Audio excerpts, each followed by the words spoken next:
Welcome back, everybody. Today is the eighth week, and we will cover mainly pandas. Panda is a very powerful Python library that allow us data exploration, data analysis, and data visualization. So we can do almost everything with pandas. And today we will see how to use pandas. By the way, do you see my screen and am I loud enough? Yes. And see very clear. Okay, great, because it's a very good thing to ask before I just keep talking and before we miss things. And something I would like to also inform you, you have to create an account over here. Kaggle, it's a data hub. So you can get anything, any water quality, for instance, as you can see, World Happiness Report. If you go, Finland will be the first, yes? Okay, let's see, as you can see, Finland has been the first in a row for in 3 years. For the last 3 years, it's been the first 3 or 2 years anyway. So you can work on different kind of data. How about, let's see, another data, coronavirus and the virus related to vaccination, coronavirus and then education impact survey. As you can see, data.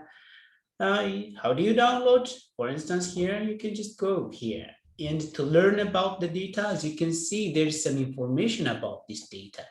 You know, sometimes to get a little bit information about the data before you dive deep, it's good, right? Then actually download, as you can see here, yeah?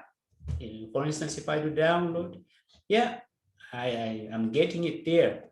So yeah, World Happiness Report, two CSV files. Then you can fetch it. You can fetch that using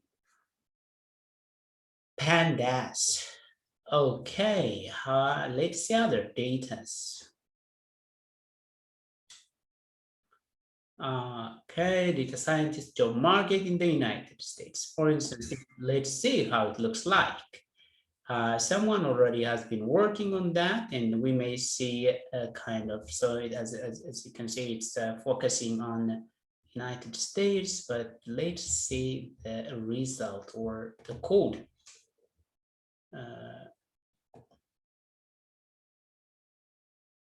Yeah, as you can see, you can also even make use of the code. You get data science job market in the United States, and someone has been working like this, data related jobs, data scientists, senior data scientists, and these are the different job posters in the United States. Yeah, and then this is actually, we call it word cloud. Yeah.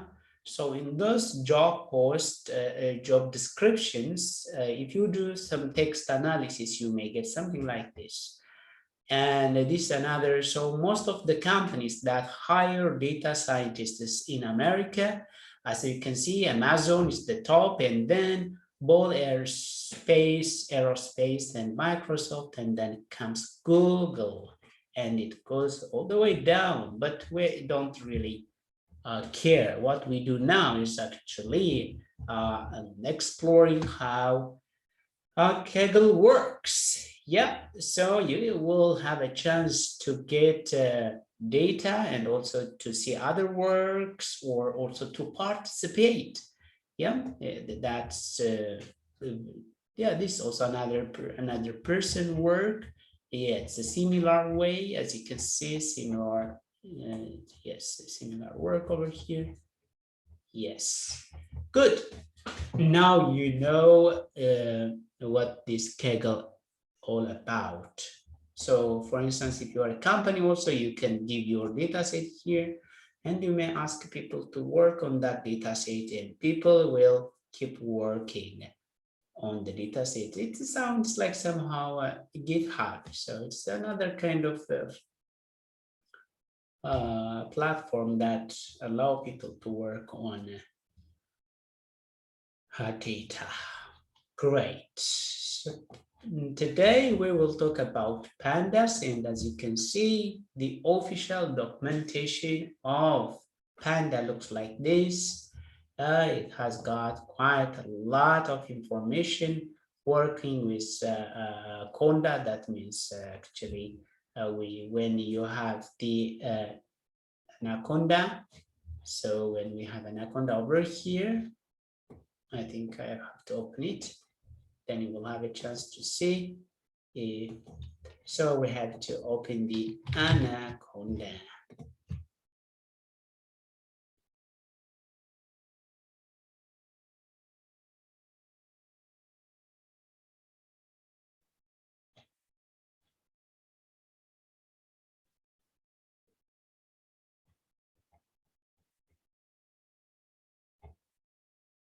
And then pandas documentation. Where is it? Reference guide. Yes, the pandas documentation looks like this. So you can just also search, and all the informations are also here. For instance, if you want to see the series, panda series, how it works. Yeah, so you can come here and get more information. And now I want to open the notebook. Let's open the notebook. Yes, I think by now you are familiar how to open. So I go to desktops, and where do I go? This is our project, data analysis with Python. So let's create a folder, and I call that folder week. I have to rename it week 8. And then here inside week 8, I will I create a file, and I will call it pandas. Pandas.p. No, you don't have to give it a file name because, yes, great.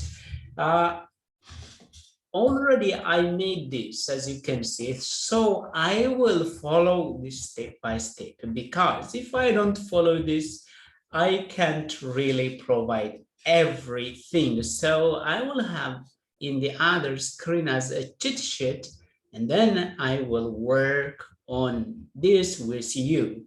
And I hope you read it already. And if you didn't read it also, you will not have that much of a problem. Okay, so but I think it's also good to explain, because there is here very pandas. What's panda? Panda is an open source, a high performance, easy to use data structure and data analysis Python library. So it's a Python library that allows us to do data analysis with high performance. Pandas adds data structures and tools designed to work with a table-like data. So the data actually looks like a table. So it has rows and columns. And actually, in Panda, sorry, in Panda, we have two kinds of data structure, that is the series and the data frames. What can we do with pandas? As you can see, we can clean our data, we can explore and do analysis, and we can reshape the structure, merging and sorting, slicing, aggregation, and imputation. Imputation means actually replacing some values. So we will see that.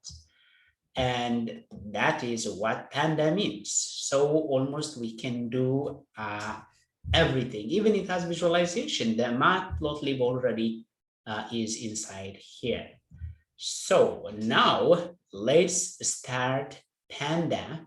From here, how do we start?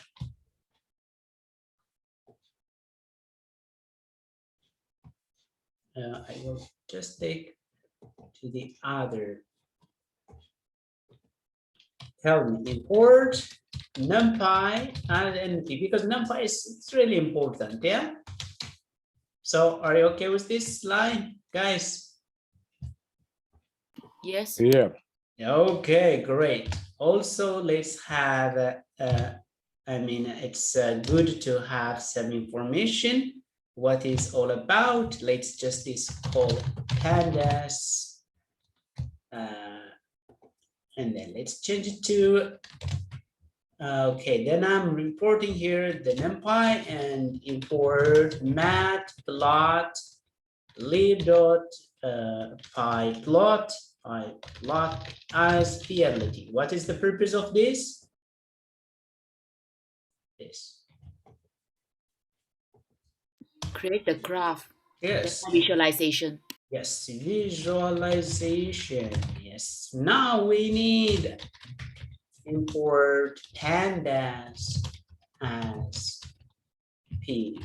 Now, these guys almost they go or live together. It's a kind of one doesn't exist without the other. So as a data analyst, a data scientist, or machine learning specialist, you may see these packages together or libraries together. Yeah, because they are very important. Of course, we may also need to clean import regular expression because it's very important. Sometimes you may need also import the operating system, all the things you may import there, but just adding that. So now let's move on to pandas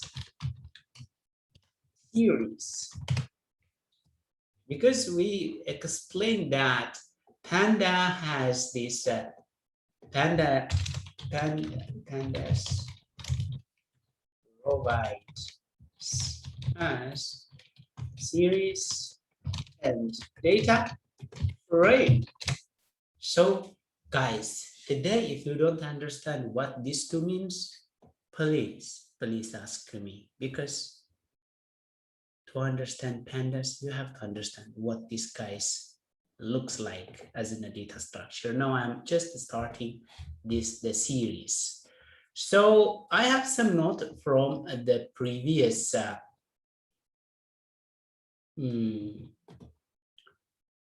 so this panda series, I can just change to this series. It is a one-dimensional. So if you have a list, for instance, 1, 2, 3, right? This is a list. And we can create pandas series as s pandas pd dot series.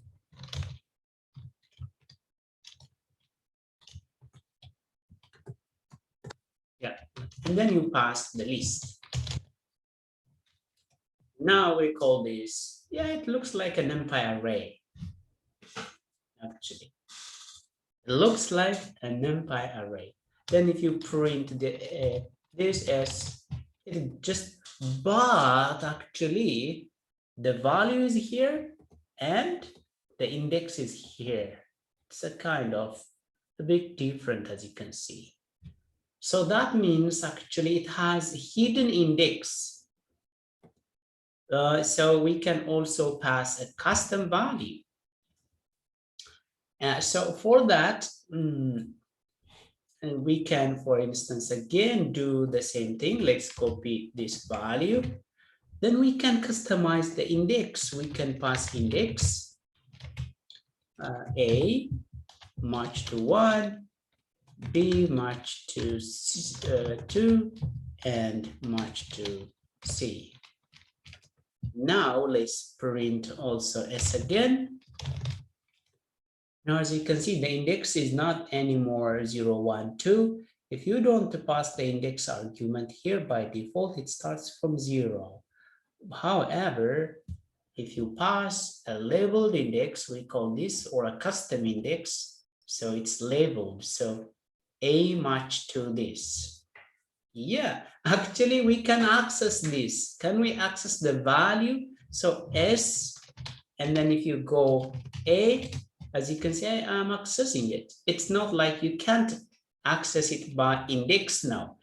You can access this one by index. Okay, let's try. What do you get if I do this? 0.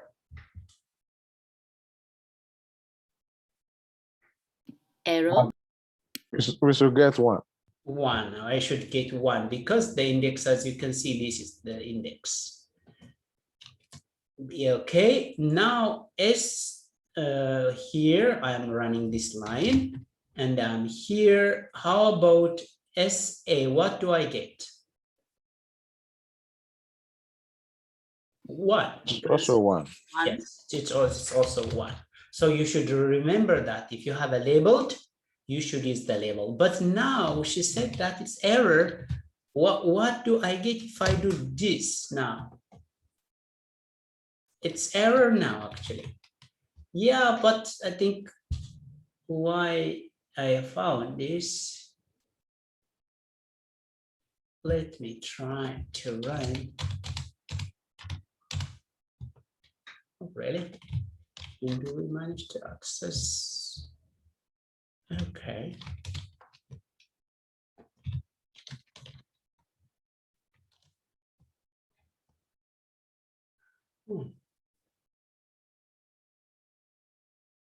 I didn't know that this.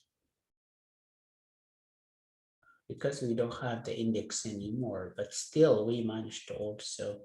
Okay, maybe I think I have to change this. Maybe S1 is good.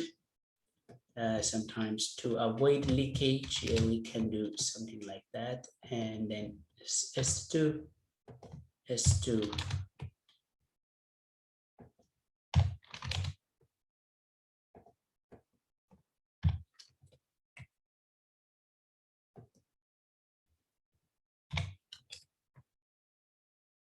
Oh.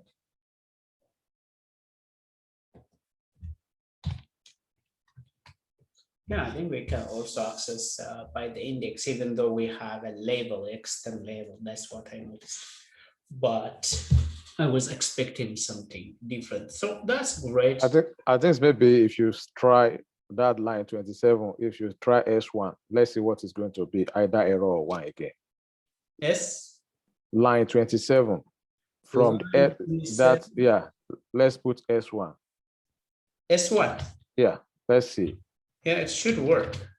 Yeah, so it works. So yeah, S1, that's expected because as you can see for S1, that's what is strange is because now our index is this, ABC. For S1, it should, but for S2 is a bit like it's some kind of, but it's okay. Still, we can use the index while the index is a custom index or labeled some differently. Okay. Now let's see S2 index. How did I write it? Even actually S2 dot index. As you can see, the indexes are ABC. So now if you go for S1 dot index, I should get 0. Yeah, so of course it's 0 start and up to this. So it's a list, but just give us something strange like this. But yes, that's true. This is a range 0 to 3 and step is 1. That means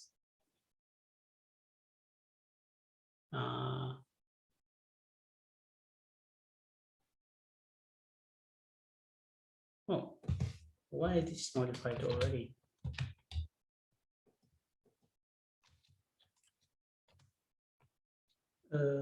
I think I have to refresh this. I can see that because the problem here, as you can see, we have a list, but we don't have a labeled index, but it's labeled. Yeah, so I have to restart this. Okay, and run everything. S is not defined, and of course it should be S1. Yeah, it's good now, as you can see. Okay.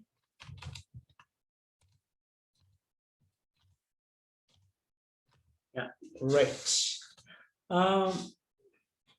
Now let's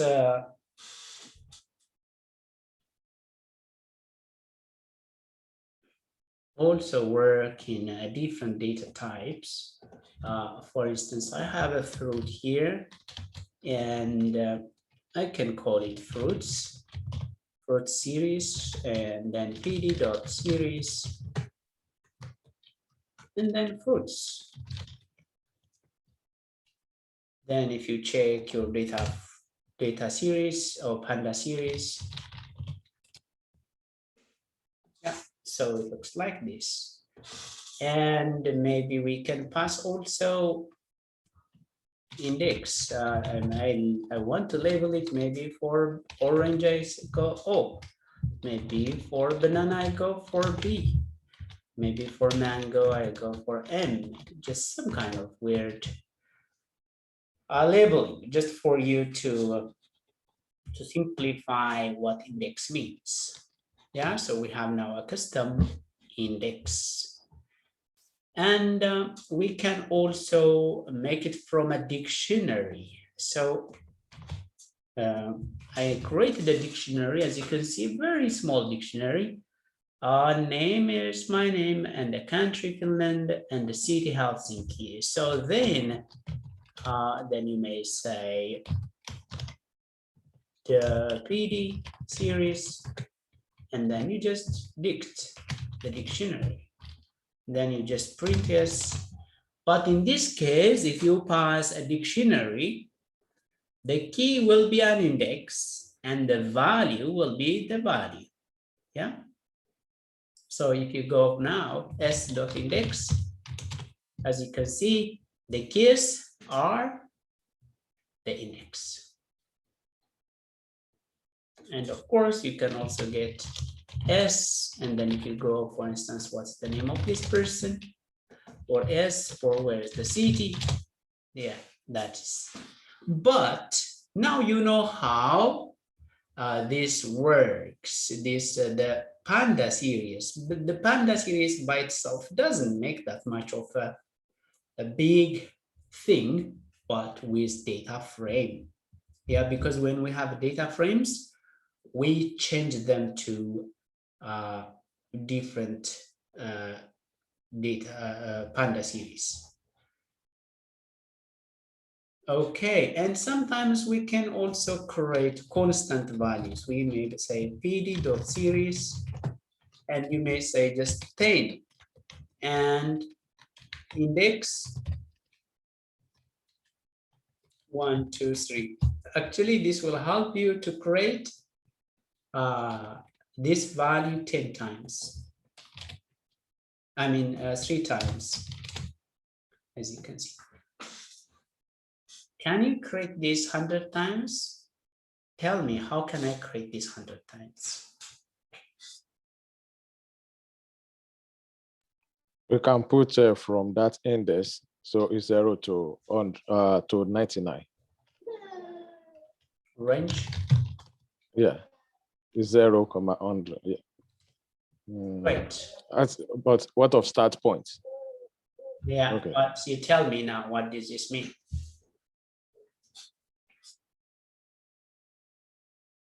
Femi, you tell me what does this mean? Range.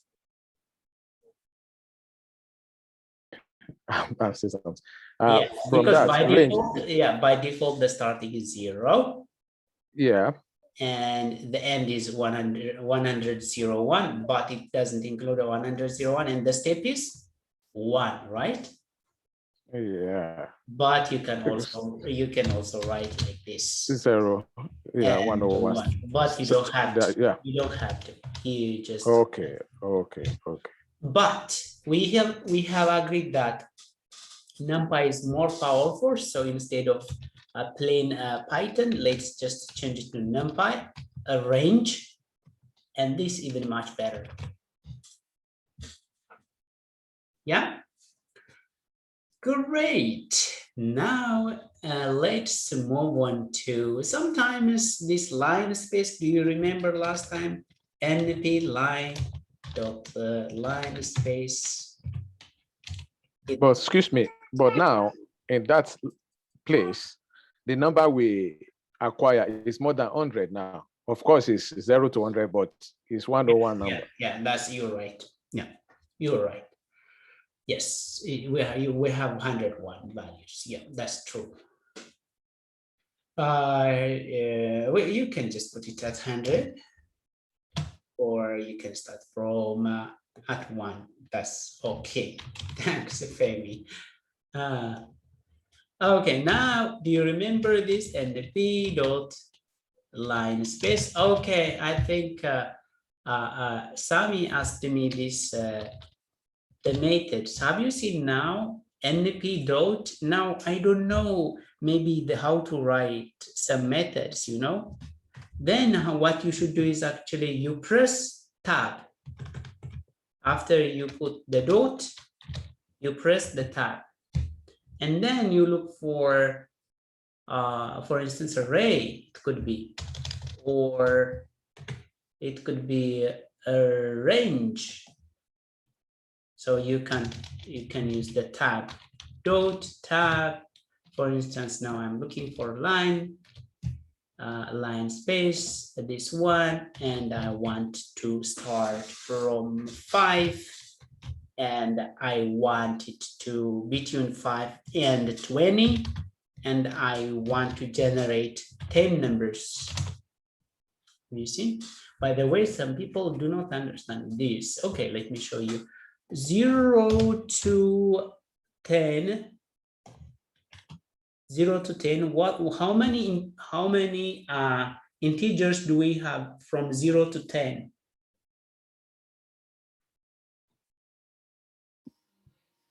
How many? 10. Yes, integers is 0 to 10 integers. Yes, you're closer. 11, right? Because it includes also 0. And then let's say if we want to generate 11, as you can see, 0 to 10. Have you seen it? But if I am interested to generate 0 to 10, 100 numbers, that means the same distance with the same interval. So we create 100 numbers, 0 to 10, but the interval should be the same in each, but you never know. Have you seen? Now I have this. Even you can create 100 numbers between 0 and 1. Why not? So this is the power of line space. Yeah. So this one, for instance, it allows you to make a very good graph sometimes. So now SPD series and the p dot line space. And if I put 5 and up to 20, and I want 10, so then I can just create something like this. As you can see now, I create the Panda series. Yeah, so what's the index? As you can see, the index is actually by default the number of this. Yeah, the starting from 0. Yeah, as you can see, the last index is 9. Yeah, I think this is all about Panda series. But maybe what I cannot do, copy. Copy is very important. Sometimes when we work on the data, we affect the original data. So for instance, we have fruits at the top right. Fruits. Yeah. Fruits.copy. And I can call it fruits series. Now I can work on this.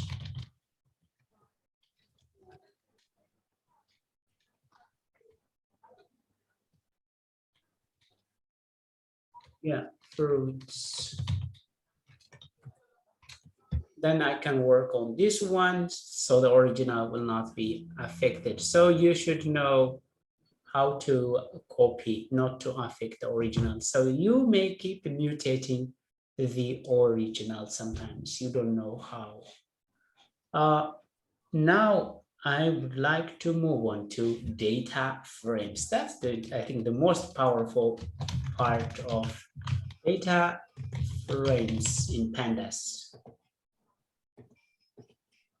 Okay. Data frames can be made of a list of lists. So, but before that, I want to make this again another names. Okay.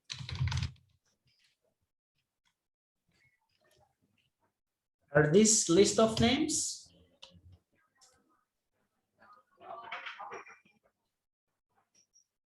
Yes, these are list of names. So you can say names series, and I can say pd dot. I can just also override it. I don't have to. Pd and then names. If you check the names now, you have, yeah. And then I have also country of these guys. I can say country again, pd dot series. And if you check the country, you have that. And then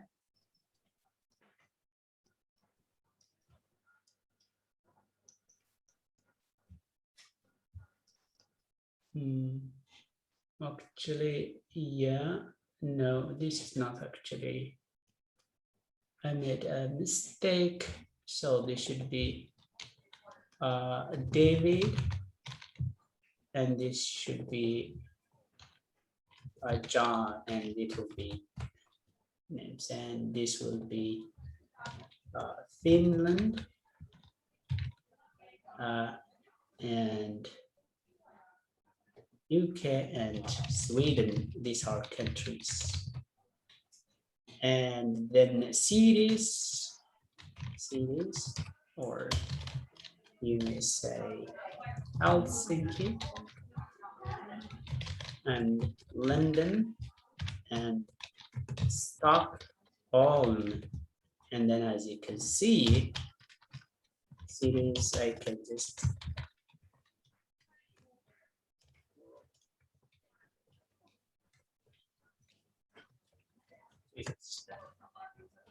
let's see the cities. How many data frame series do we have? I mean, Panda series do we have now? 3. 3. Okay, I want to show you something here.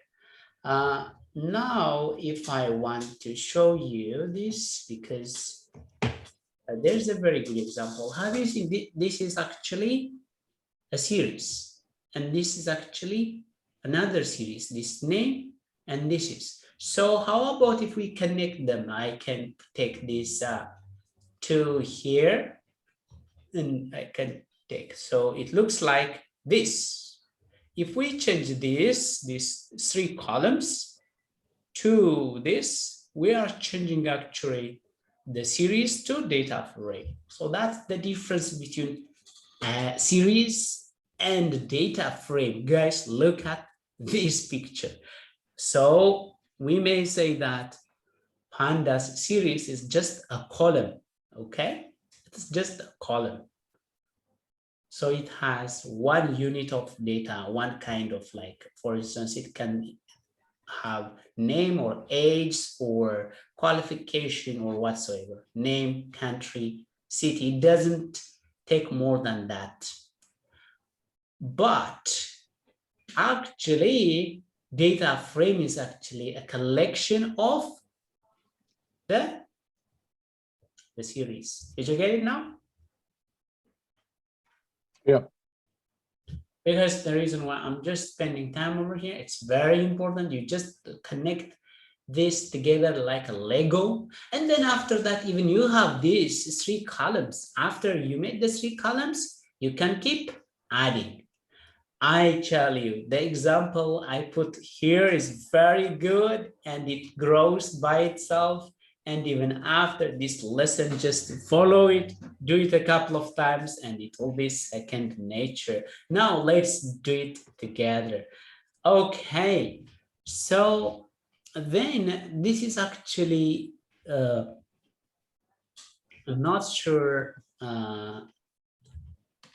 data frame from series.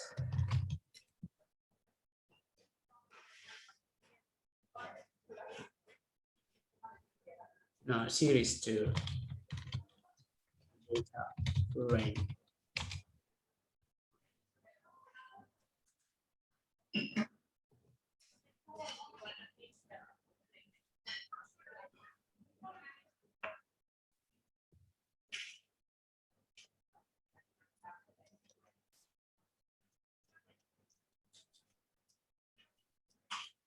Okay, let me try to convert this series because we have the series, but the series are actually series. I'm not sure how I can convert them to a series, but there's different way of creating. Did I just close this? Yeah, I have to put it here. Different ways of creating pandas data frame. List of lists. List of lists. Yeah, I think by now you should be familiar with list of lists. Is it data list of lists?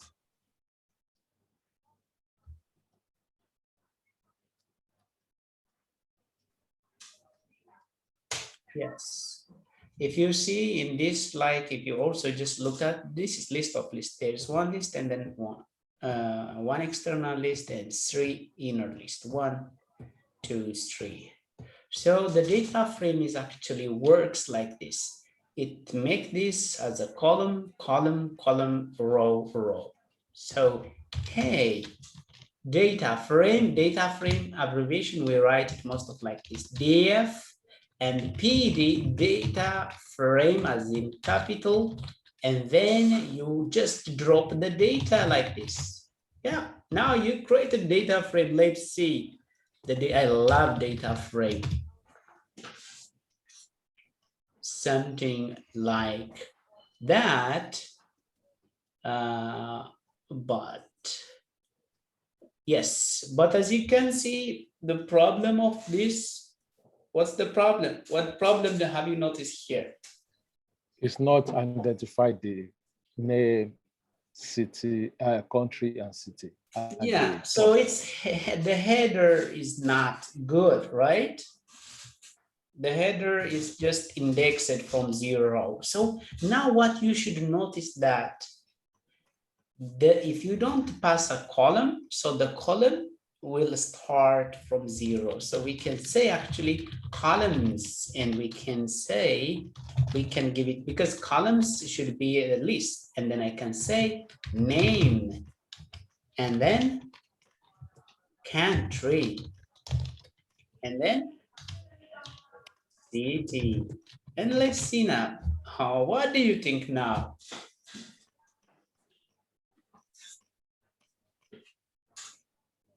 Are you happy with this little data frame? Yes. Yes. Okay, now the point is actually we can take this out. If you take out this part, what do you get? Series. Yes, if you take out this part, what do you get?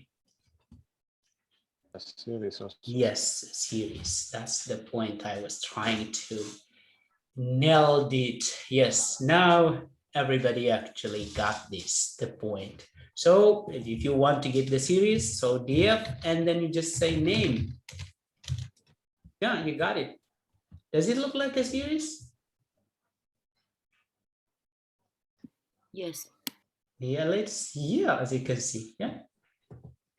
Okay, or the other way, or you may just get it like this, both way. And even you can just check the time.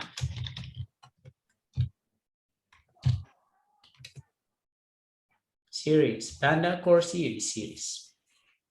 Oh yeah, so now I feel everybody's getting it. So now another way of structuring our data to create a Panda data frame is actually like this. What do you see over here? What kind of data structure do you see here? List of dictionaries. Yeah? Yeah. Huh? So like you can say again df and pd.data capital like data frame, and then you pass the data. And now let's see what we get. Of course you have to call the df once. Yeah, now even we don't have to pass the columns if you structure your data like this. Yeah, because it just take this as in a column, this one, the key as a column, because even here when we create actually, if you remember when we create a Panda series using dictionary, the name was acting as an index. And here again, the keys are acting as like a columns. Okay, great. Now, since this is very little data, I want to fetch a data. Please download this data, the weight data, which I put already there. I can send the link to you. Guys, maybe I think it's good to see. It's from this file. Yeah, this one. I want you to download it. Maybe you have it already.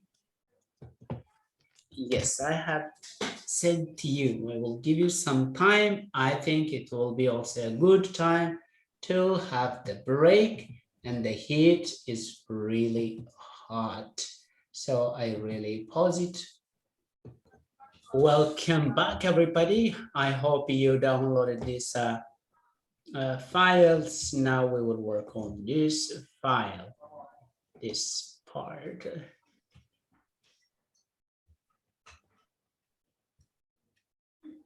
I think I may have already downloaded file. I can, but you can download for yourself.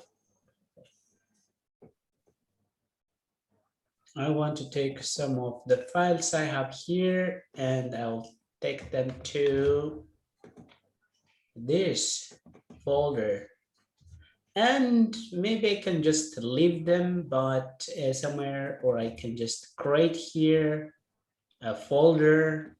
I call this folder data saves, or I can just drop the files, but it's good to organize your data somehow, yeah?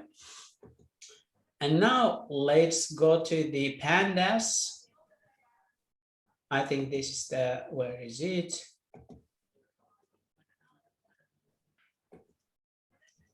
Yeah, okay, great. Now let's reading different files using Pandas. It could be CSV, text, TS, what TSCV, tab separated TSCV, or JSON, or XML, or Excel, etc. And now let's read CSV, because the file we have is CSV. Okay, good. What do you do actually? You say PD dot, by the way, PD dot, then press tab. Have you seen the tab here? Tab. And then you can select different. For instance, I am looking for something related to reading, as you read from clipboard, CSV, Excel, Feather, FWF, and it goes HDF, HTML, JSON, as you can see. So now CSV. And then from where? From dataset, and then again press tab, and then it tells you which file. I'm interested in this one. Great, we read it. So yeah, but we should store it with a DF, right, as in a data frame. Great.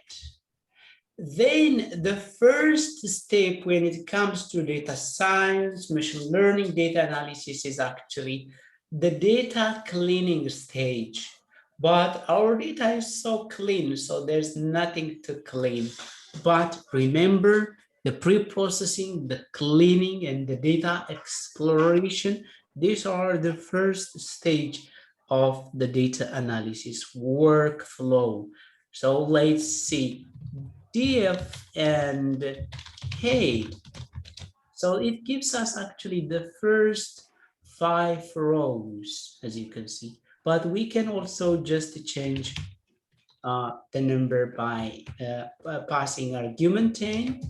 As you can see now, I got 10. Maybe I can just also get 50. So now, as you can see, I'm getting the first 50 observation. Yeah, maybe I just, yeah, we have 5 hit and maybe a 15. So as you can see, we managed to see the first 5 or the first 15 records of the data set. Data set means this is a data set, and as you can see, well, these are my, yeah, these are observations or recorders, and these are attributes or columns. Yeah, columns. Great. Now, how about the, in the other end? So we can use the tel data frame dot tel, and we can get the last 5. As you can see, this data frame got how many records? This data frame got. You made the total. Yes. Then this is 10,000 data. Yes, 10,000, as you can see. Great. And again, they sometimes, if you want to see more in the other, in the end of the data set, you may put maybe 20, 50, or whatsoever you want, and you can see more, because data exploration is actually going into the data and trying to understand the data. So now we have, and we see that this data got about 10,000 records. It got gender, height, and weight attributes or fields or columns. Of course, we can get, because now we have only 3 columns and we can see them, but we can use actually df.columns, and then you can see the name of the columns. Yeah, great. So now, how about the shape? df.shape. This gives you the shape. This, the first is the row, and this is the column. So now we know the shape, how many records we have, as he said, as Femi said, 10,000 data points. So we call this data points. How many data points do we have, guys? 10,000. Yes, 10,000 data points in the data set. So when we say data set, the whole thing, and data points, each record. How many attributes do we have, or how many attributes do we have? 3. 3. How many features do we have? 3. Yes, now we are also playing with terminologies because we are heading to machine learning. Attributes, what is the literal meaning of attributes?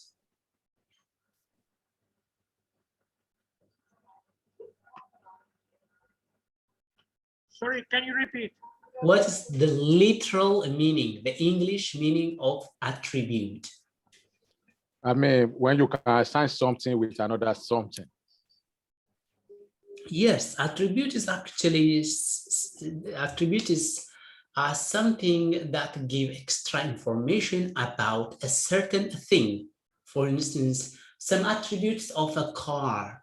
A car can have a model, it can have a color, it can have a gearbox, or it can have an engine type or engine size. All those kind of things are provide information about the car. So attributes are actually indicators, are provide information about something. So these are actually attributes of the data. So this is the gender, the height, and the weight of a person. Yeah. So these are attributes or fields, and we call them also in machine learning features. Yeah, features. Okay, good. Now we go for data frame info. This one give us information about the this data frame. So as you can see, this data frame range index 1,000 entries from 0 to 9,999, and data columns total 3 columns, as you can see. And then as you can see, the columns, the gender, height, and weight, none, null, no null, all, yeah, as you can see, no and null. There is no empty value. So there's nothing we can fix in this data. It's already a clean data. And now let's go to descriptive statistics. What is descriptive statistics? Oh, such a hard word to pronounce. So DF, but tell me, what are the measure of this descriptive statistics, by the way? You can get mean of that data. You can try to get mode or median or standard deviation. Yes. So descriptive statistics can be divided into actually two measure of central tendency, and usually the mean, the median, and also the mode could be a measure of central tendency. And the other is variability, measure of variability or difference. Variability. English language is killing me. Measure of variability. Okay, so yes, then we go standard deviation. Yes, and variance. Yeah, the standard deviation and the variance. There is no much of a difference. Minimum, maximum. The percentiles, or so, yes. and other also range.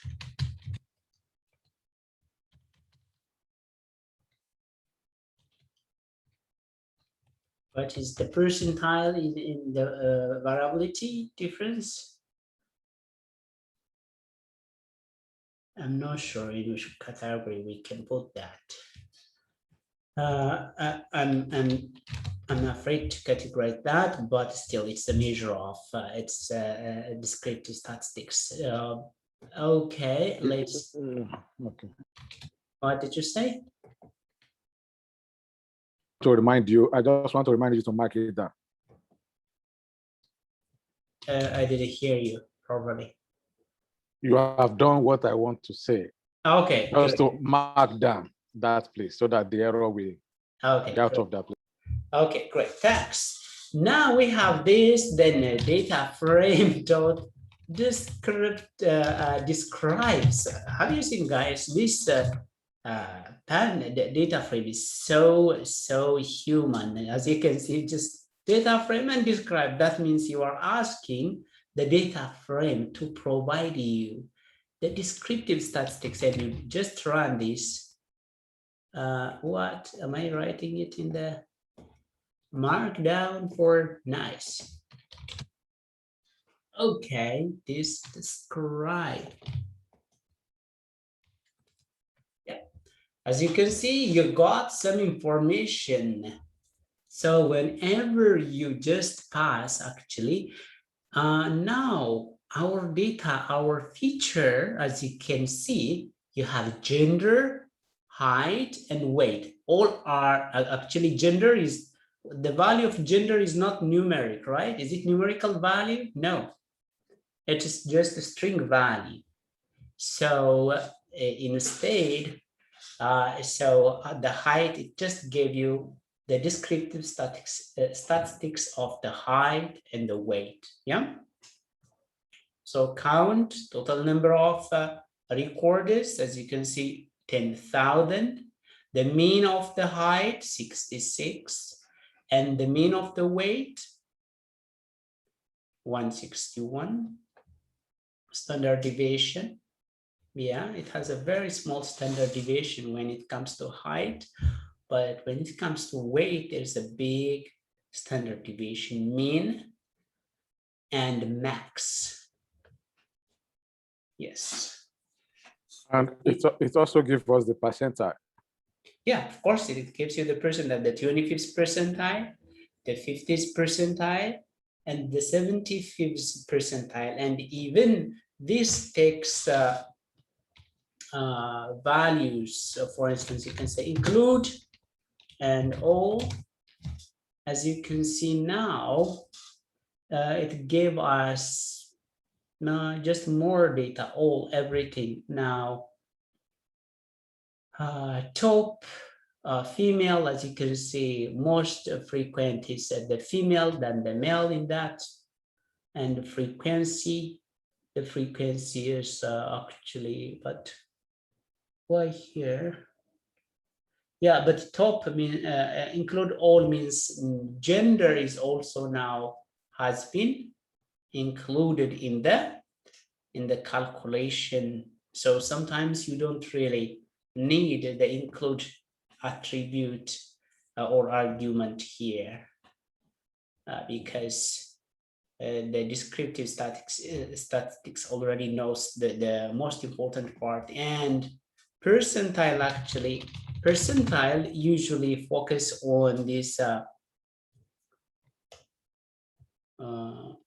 percentiles. We focus on the 25th, 50s, and 75th, but we can actually even go the tens. I think we give it in 0.1, 0.2, 0.25, and 0.5, 0.65, 0.75, 0.85, and let's see, even we have you seen now I created even more of these the percentiles. Have you seen but I think I want to remove this, the include all. I want to just focus on the numerical values. Have you seen now? We managed to create more percentile values. Great. So now, do you have to know all? Let me show you. You go here, and we're working on describe, right? Data frame describe.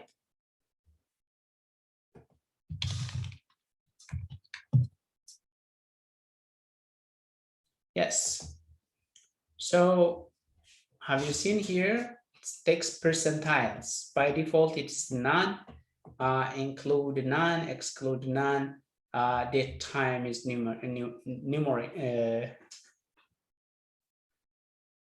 numeric false, and like this.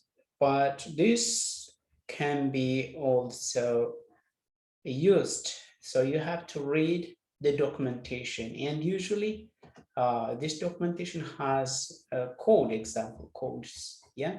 So when I made also the example, this documentation, I check sometimes from this and make my note somehow easy to understand, but I have been referring there quite many times. So there will be a chance that you get lost, and you should check here or on Stack Overflow. Okay.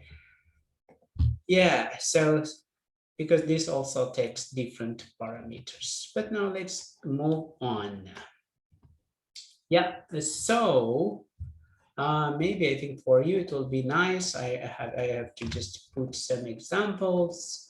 You can make without any parameters. You can just make the defaults, and it gives you a nice data.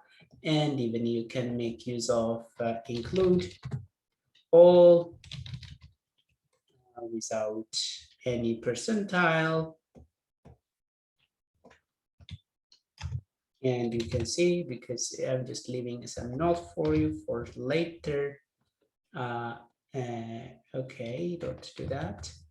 df dot describe, and then include true, and also the percentile. And what is wrong here? Cannot interpret true. Include is not true. Oh, sorry. Yes. Okay, now let's move. But how about if I'm interested in one of the data frame? You know, we have this data in the data frame. If I'm interested in one of the Panda series, gender, I may say df dot gender. Why I made a mistake? Why I see capital letter. Yes, it's capital. Yeah, so even these guys, it's so yeah, I will do it step by step later, but I was about to come. So now you got all, but for some reason I don't want the dot operator. I prefer something like this, gender. And you can use actually the count, lengths, and how many are they? As you can see, it's what, thousands. Yeah, maybe it's also good to have some. Do I have to use this, the head here? Yes, you can use the head here. Can you pass the parameters? Yes. Yeah, even though this is, what is this now? Is it a data frame or what is? I would say it is a series type. Yeah, as you can see, if you slice out one of the column, it's a series. It's not anymore a data frame. Okay, good.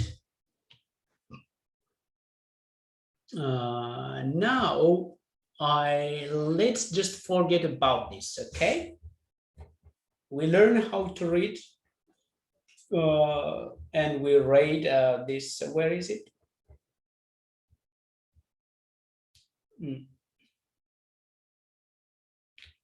Yeah, we read it from here. Now let's create again from our own data. Yeah. Okay, I have something I made. I will show you. But even maybe before we proceed, you can also import the maybe instead of import, extract the height. As you can see, you can export df again, also extract the weight, something like this. Yeah. And even you may just say this x, and you may put this as in y. And then even you can plot these values as in if you want. And now you have x and y, lt dot scatter, or just, yeah, scatter. And then x and y, you have something like this. plt dot show. Now you are a visualization ninja. plt dot x label. And the x is, as you can see, the weight. And what? Huh. Label is so funny, right? And plt y level. Right. So we got some kind of, is there a correlation between the weight and the height?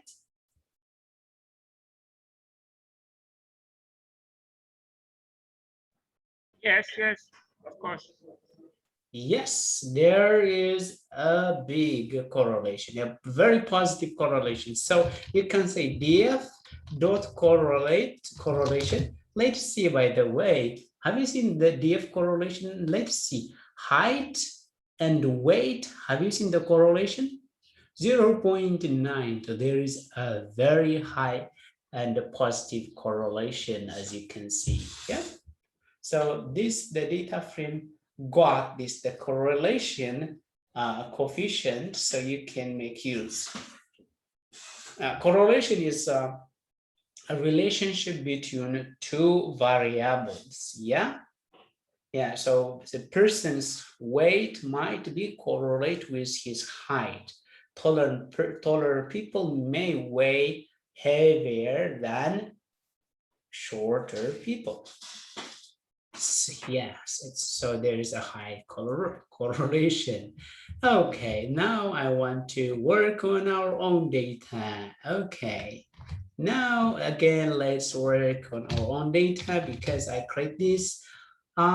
First, I want you to read this. How many records do you see from here? 8.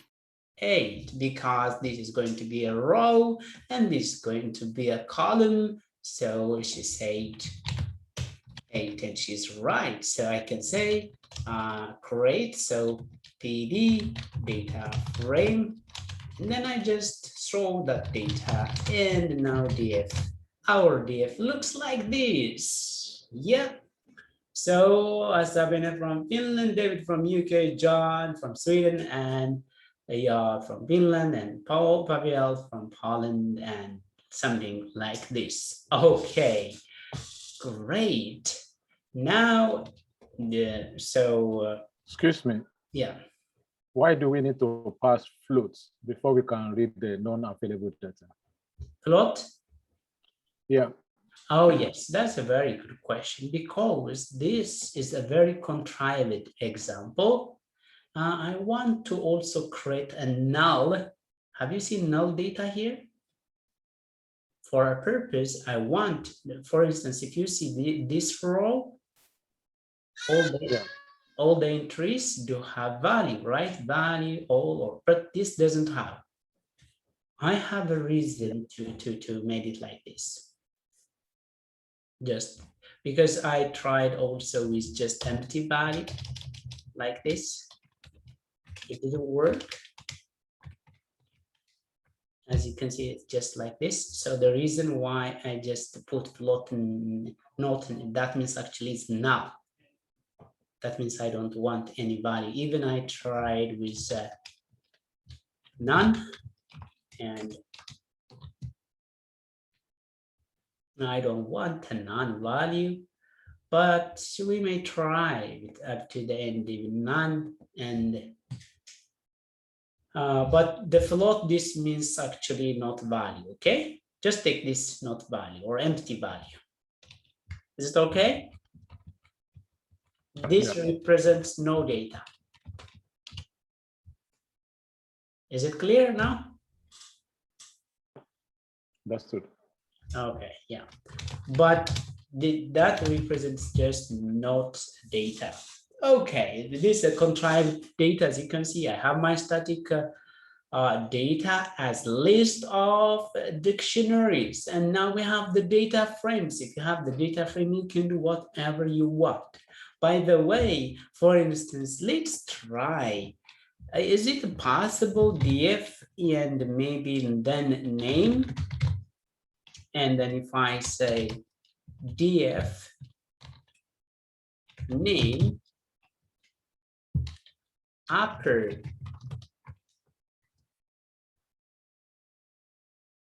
yeah, it doesn't have upper, but actually we can say stir dot upper. Yeah. What do you expect now from the data frame, guys?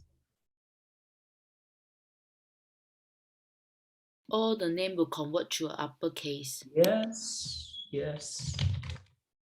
With just one line of code. This, the data series, it needs, have you seen here? It has been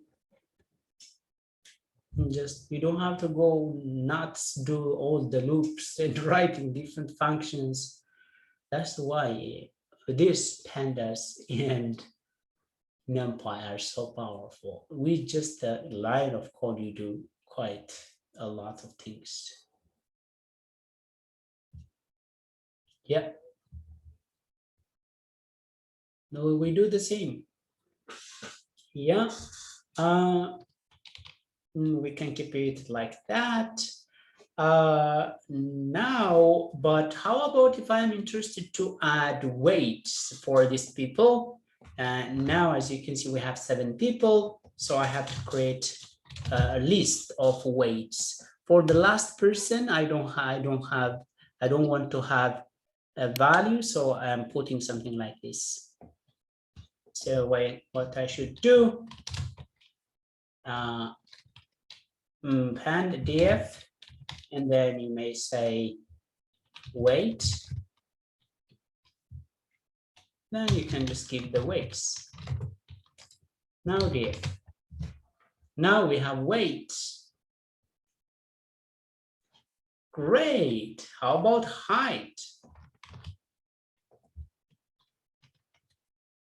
Div.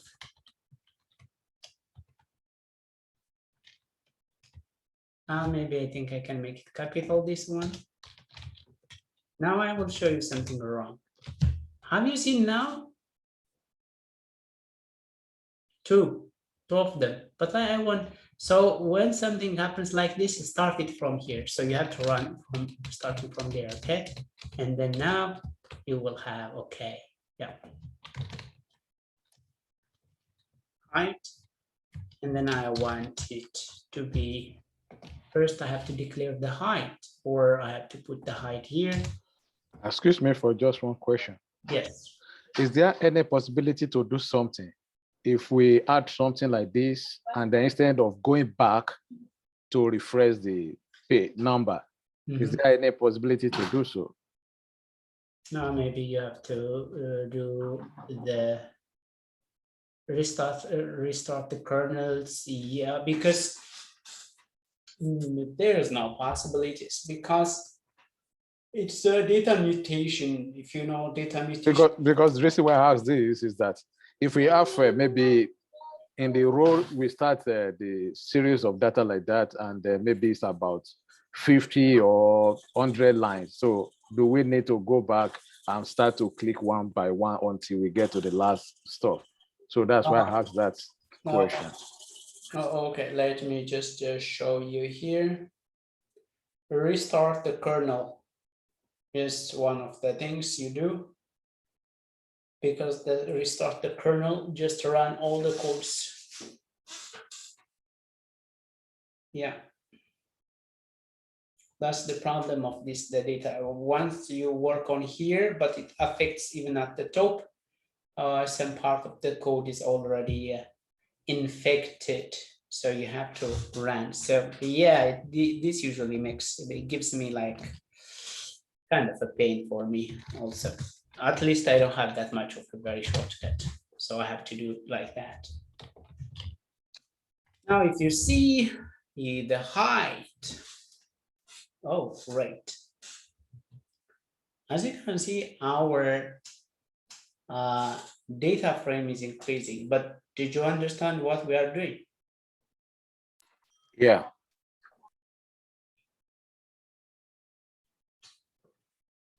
Great. Now the columns are growing. And now, because this is actually in,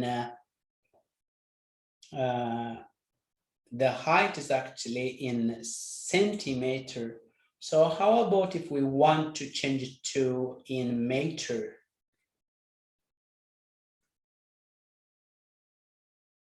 So we can say df.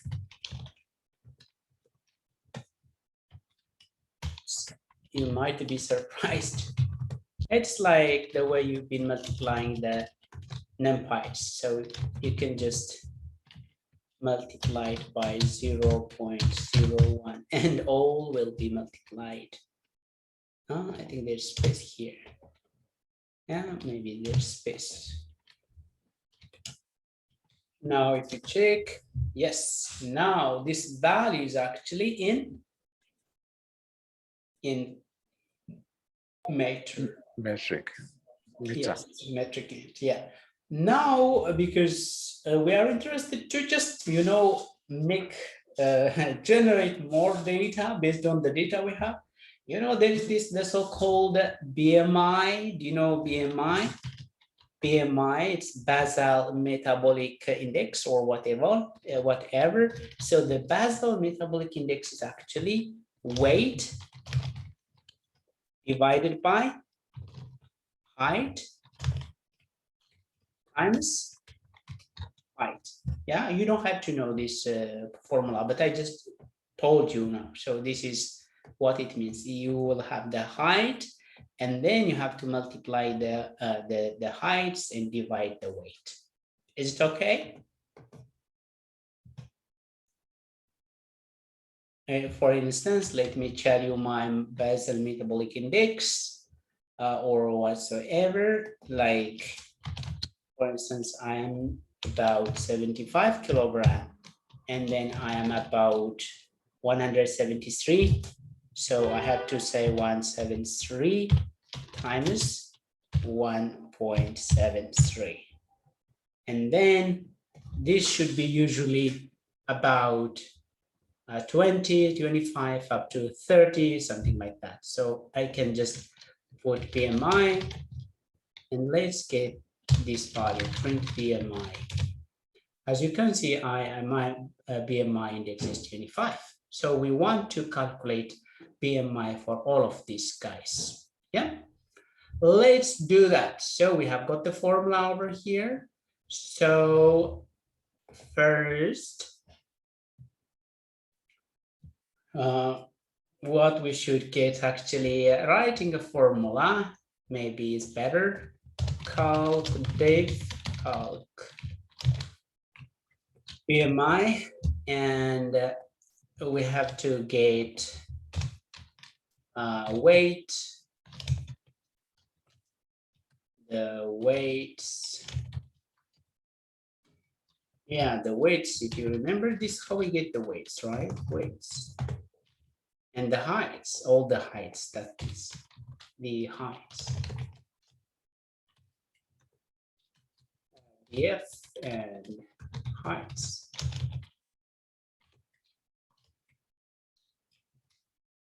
Yeah, then what I can do is actually BMI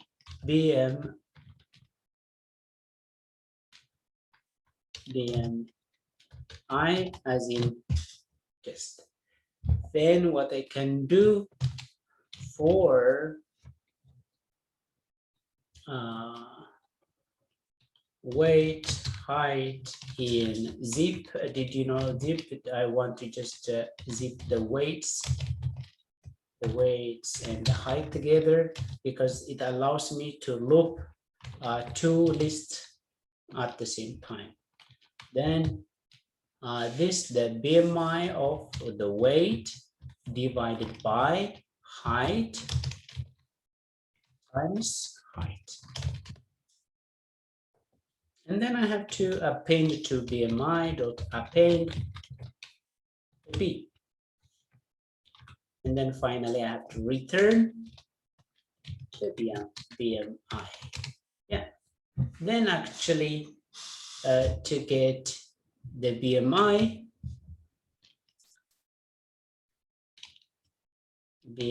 is equal to calculate BMI. Now let's see what we get from this. Print BMI. As you can see, we have this. But it seems that it's too long, right? We have to use round. Round. And it's good to round it to 1.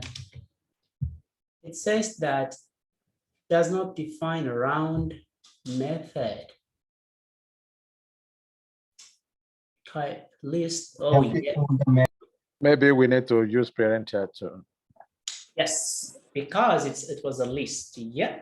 So instead of here, I think it would have been much better if we rounded it here. Round here, and now no need to round it because it's a list. We are trying to round the list.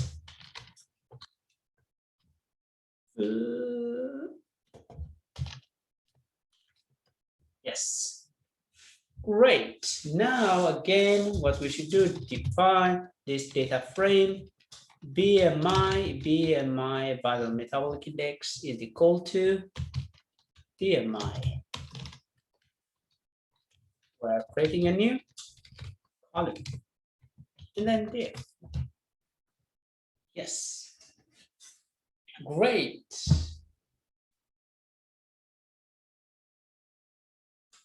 Yeah. Now let's move on.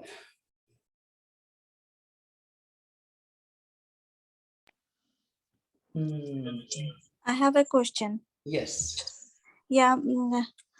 What is the zip? Like, what's the function of zip? Okay. You have now, for instance, nums here, 1, 2, 3, right? You may say for num in nums print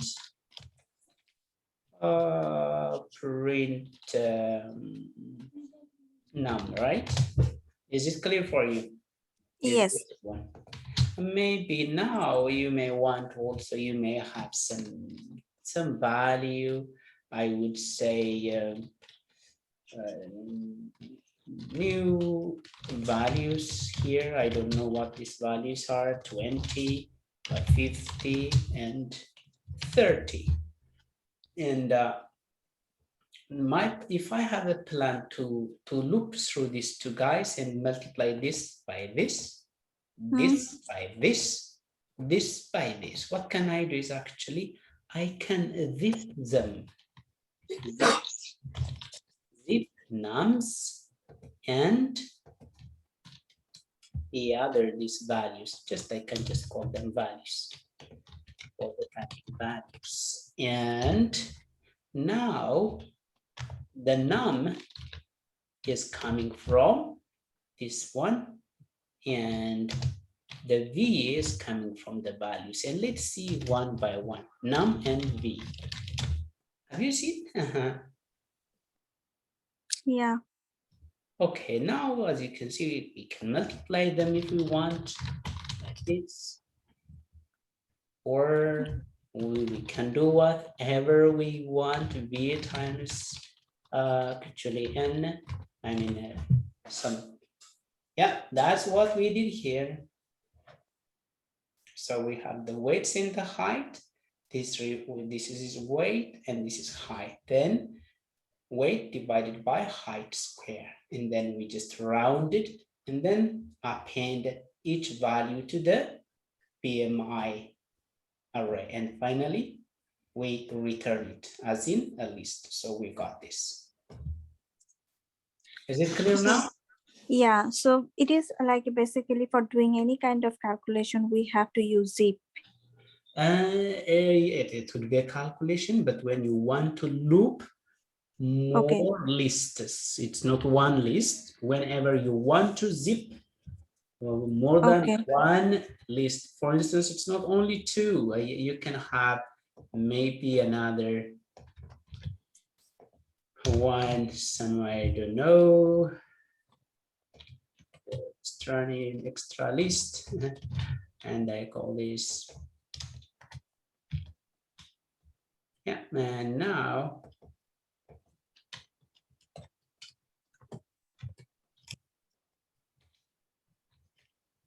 is and I think there should be space here.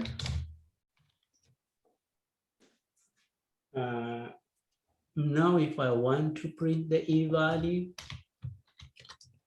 yeah, as you can see 150. Yeah. So it's all about to zip many lists together and to loop through them, and you can do whatever operation you want after that. Yeah, thanks. Great. Now let's move on. Yeah. Okay, so this is growing. So let's see birth year. This guy is born at some years. So we have this birth year for those people. So DF, and I call it birth year, and then I will just create birth year. And DF, as you can see now, yeah, someone has born long time ago. And the current year, maybe I think it's also good to add the current year. What's the current year, guys? Sorry, I have a question. Please, yeah. Yeah. While calculating the BMI, I don't think, in my point of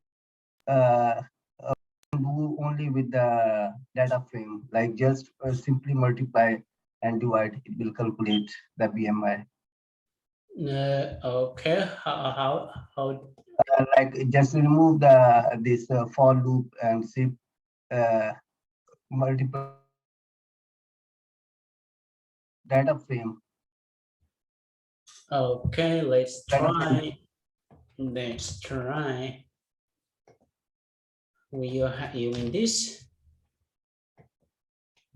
Are you talking about this?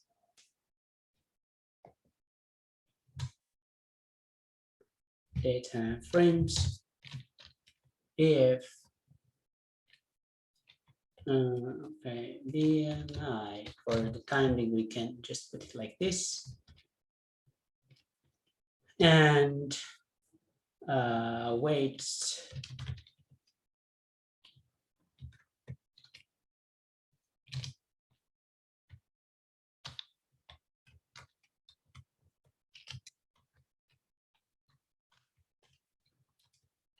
Yeah, it should work. Yes, it should work with that. Yeah, I would agree with that. Yes. You can go with this way, and you can also, this allows you sometimes when you want to solve complicated problems, that some kind of function might be important, but as he mentioned, this could be enough, and just you can also use this or this. So as you can see now, what we found here, 24, so it's the same as if we rounded the value to 1. Yeah, as you can, 24.7, 24. Yeah, it's the same. So you can either use this or this. You can comment this out. Yeah, thank you. But now, just to have everything run this again. Now we have year, the birth years, and maybe it's good to have also a current year. I think everybody knows the current year, right? What's the current year? 2021, as far as I know. Yeah. So that means we will manage to calculate the age of these people. Are you on track, everybody? Yes. Okay, great.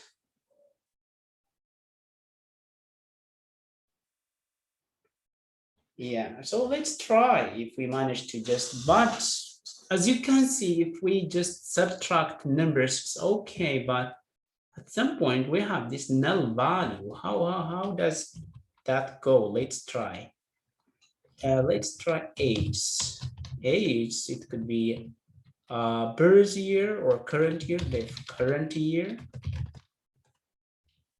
minus birth year. So we got something like this, so we have to read unsupported operand types for int and string.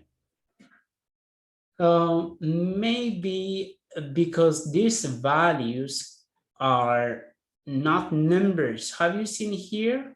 They are not numbers here. So we have to change them. Okay, how do we change them to numbers? So let's see, df current year data type. This is how you check data type. Yeah, as the type. Yeah, the current year is number, but how about the birth year? The birth year is actually object, so we have to change it to a float or int. Df a birth year, and again df birth year as type int. Yes, sometimes it may, let's change it to float for some reason.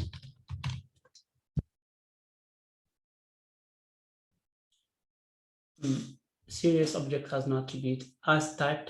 Oh.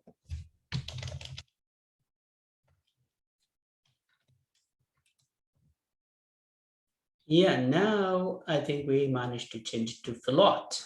So we now, if we run this value, yeah, now we managed to calculate actually the age, and let's see. Now we calculate the age of these people, so we can say df age, and then we can say the age there, and df, yeah. But when you look at one of the row, there is some deviation in data. Do you think someone can live 250 years? No. Except Asabin, yes, of course. Okay, so we have to modify that in somehow, right? We have to have a way. So when you see such kind of a data, that's an outlier. So it has to be imputed. Imputation means like modifying that data, or maybe deleting that row. So, and also if you have seen the last person, this person, it seems it doesn't have very important data. Do you think it has important data? We don't know about the country, we don't know about the city, we don't know about the weight and all those. It lacks lots of information, right? Yeah. So this kind of data, I think the best option is just removing. And this could be imputed or replaced somehow. So I just created this sample just to learn how to work with a small data frame. So, okay, now if we decide this is not a very good data, then let's remove that data. But before we start removing, we have to know how to copy data.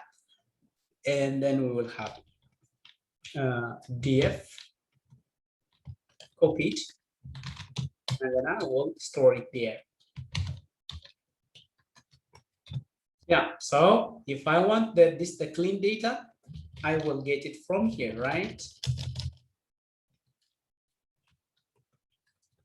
Yeah, I copied it. Now let's Excuse me. yes. The bat here is in float. I don't know, maybe because a typical error before, that's why you cannot use int. I don't know. Do you understand what I mean? Yeah. Yes, yes. Yeah. This you have some of this one. This Yeah. some of the number. These were string and these were float, and it's possible to change the strings to float and strings to okay, for instance, let me show you here. We have 9.81. What I'm saying. This is what I'm saying. You know. Yeah, I think I got it. Yeah, sorry. From the behind those data at top, there's a place where you change to float. Yes. Yeah, there. Yeah, that place. Because before you have a typical error of as type. Maybe it's the reason why I cannot change to integer. So Yes. I don't know if you Yes. change it to integer, maybe it will work. No, it doesn't. It doesn't. It doesn't because of this. Okay. Yeah. Because of the cannot convert non-finite values. This value to an int. This to an int. But it's already a float. This is already a float, and this guys the strings can also be converted to a float, so it would be okay for the pandas to convert it to float. Yeah, but it was a very good question. Yeah, thank you for that question. So maybe I can also explain to you here. Now we have 9.81. What data structure, what data type do you see here? String. No. String. Yes, a string. Can we convert this to an int? Yes. Let's try. Float. Actually, it's an error. First, we have to change to a float. It has to be changed to float x. But now we can change this float to int. Yeah, there. So we managed to change this to a float. It's okay too. Even we can't change this to actually to a float, but I mean an int. Sorry, this you can't change it. But if the number is actually just this, we can change it to an int. Maybe I can just show you here. 10 as in string.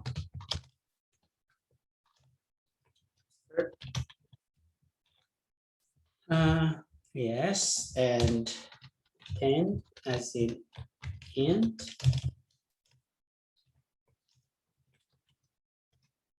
Int. Yeah, we can. Gravity as in star 9.81. It's impossible to change to gravity as in float first. So float, gravity as in stir, or yeah, then we can just change that number to floor, yeah, int, then int. Well, of course it will be a very small number because 9.8 will get down to 9, and that's quite a lot of data is leaking or losing data. So you don't do that. Anyway, you should be careful what data you are converting. That's the error we faced at the top. Okay, we copied it. Great. The reason why I'm copying this because sometimes I'm interested to work on the original data. So now I have the copied data. I have the copy. And now we can work on the original data. This is the original data. And to delete columns, we can use drop, df, and then drop. And then we can actually delete a column or rows. Okay, do you think the name column is important? Yeah, so It's that we can identify. It's not a very important. Even for instance, people, some platforms, they collect people's data and then finally they remove the names of the people and then they just give the quantitative value because because you have to make it anonymous. So, and then axis, if we are interested to remove the column, the axis should be 1. And now actually we are dropping the column. As you can see, there is no name here. But if you say df, again, the name is coming. Why? Because this doesn't permanently remove from the original data. So if you want to remove it from the original data, in place, true. Now, as you can see, it has been removed. Maybe we might not be interested also in the country, maybe. In the country. Yeah, so let's try the country also. Then axis. 1 again. What? Yes, as you can see, now we have removed, but it's not from the original, if you say, because I did use in place. Yeah, that's good.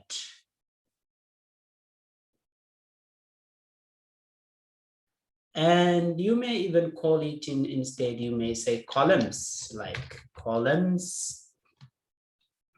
And you can just call it by name and it does the same thing. Or just the name. Oh. I have a question. Mm-hmm. Sorry, maybe I have missed. What's the purpose of using axis here? Axis, because whenever we deal with Panda data frame, it has axis like this and like this. Okay. So axis usually, if you do something, the horizontal, the horizontal, there's a Nico, you may mute the mic. Yes, this is the horizontal axis, and we usually call it axis is equal to 0. The vertical axis and axis is equal to 1. Okay. Yes. So it's indicating the column. Yes, so this axis 1 is actually indicating the column. And if you change this to 0, you are starting deleting the rows. Okay, yeah, thanks. Yeah. And we will come to soon that to deleting the rows. Okay, great. You may mute the mic and I will not have a chance to listen to my voice back. Okay, great.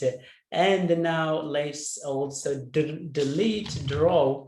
You can actually put country and city and or more of the columns together and drop them at once. Axis is equal to 1. Now I want to really remove them, so you have to place true. Yeah, and if you check df now, yeah, we have only number, as you can see. Okay, great. Now let's delete rows.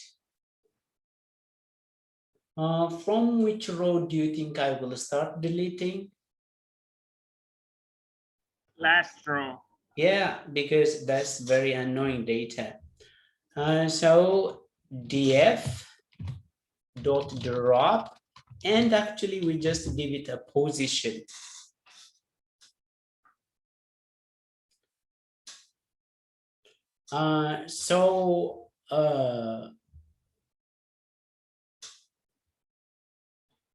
Let's see my note over here.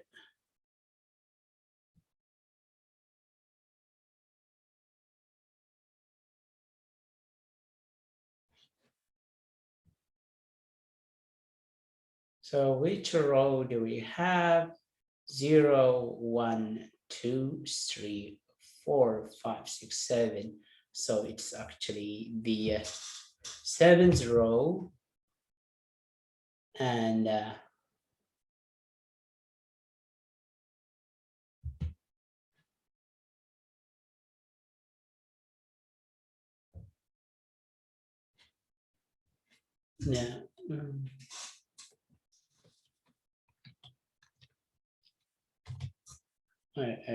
I want to check things.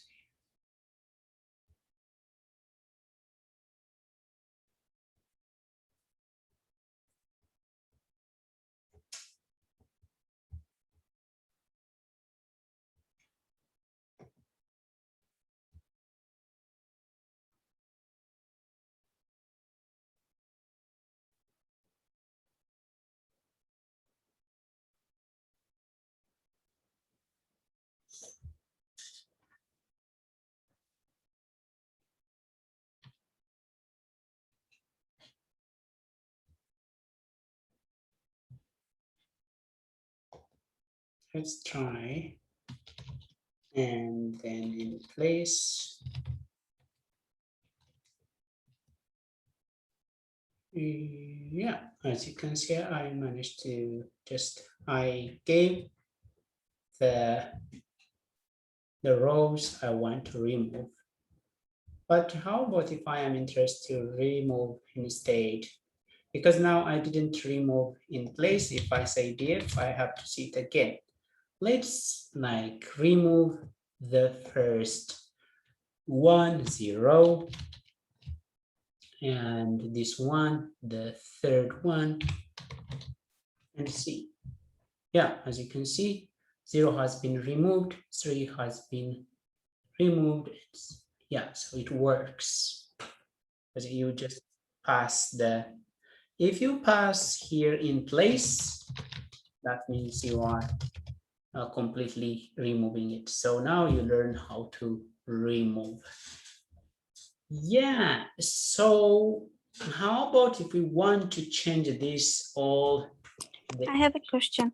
Yeah.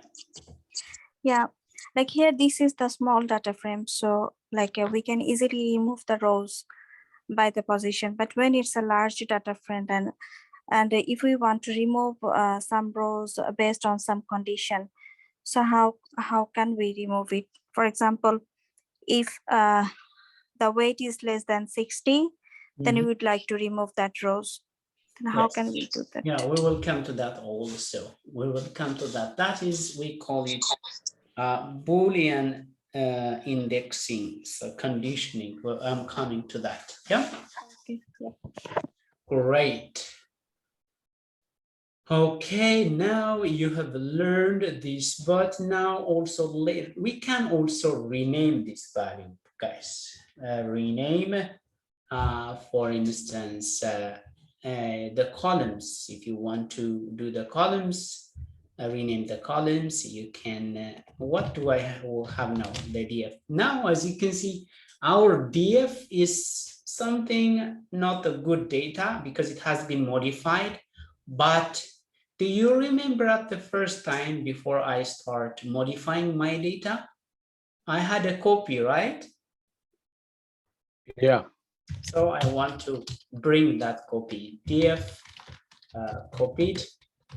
So now the df will be what I want to work on. Yes. Now still I want to modify, for instance, df.rename.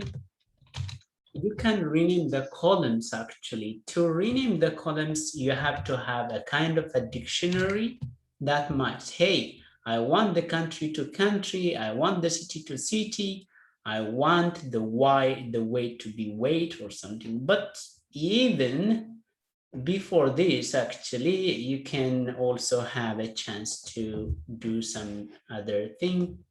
This thing that df and columns, you may try, and let's try this, and df columns. Oh no,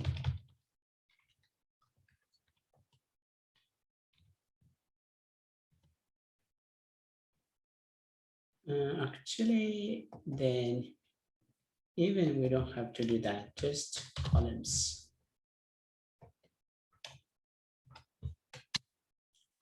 Third and to lower, I think this will change to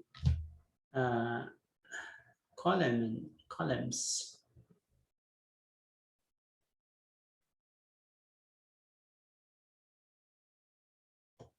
Let's see this value.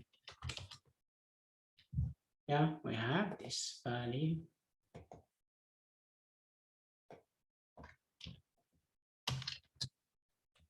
Dot third and dot lower. Yeah, now if we see the div, as you can see, we managed to change it to lowercase. Yeah, that's great.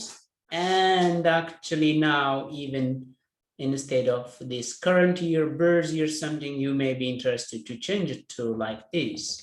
Now then we have to change the weight, the height, BM to this. We don't actually. Let's just try only with these values.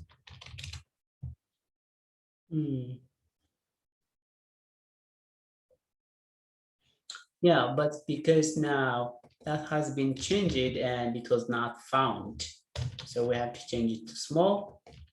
Current year. Yeah, have you seen now? Because we are interested to change this, the birth year and the current year to have such a kind of a column. So what are we doing actually? This we call it reshaping and transforming our data frame. Okay, good. Yeah.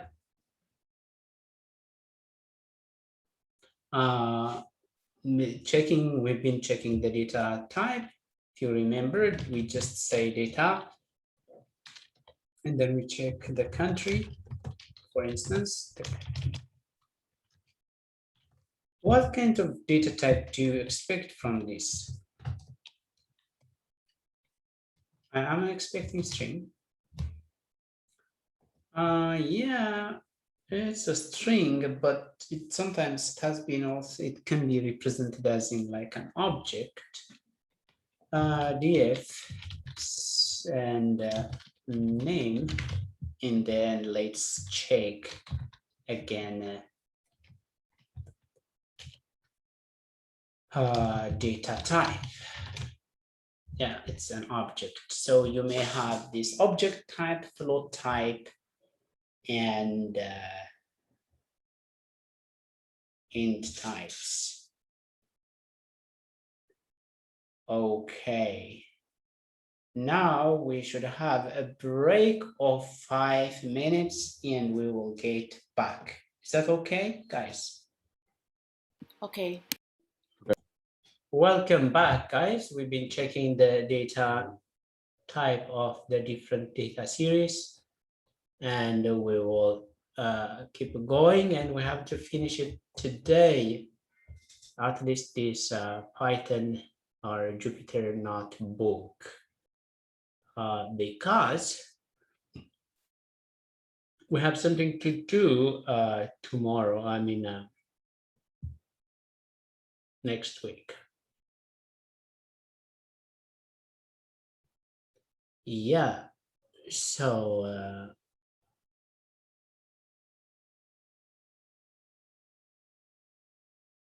something I would like to show you here, data frame.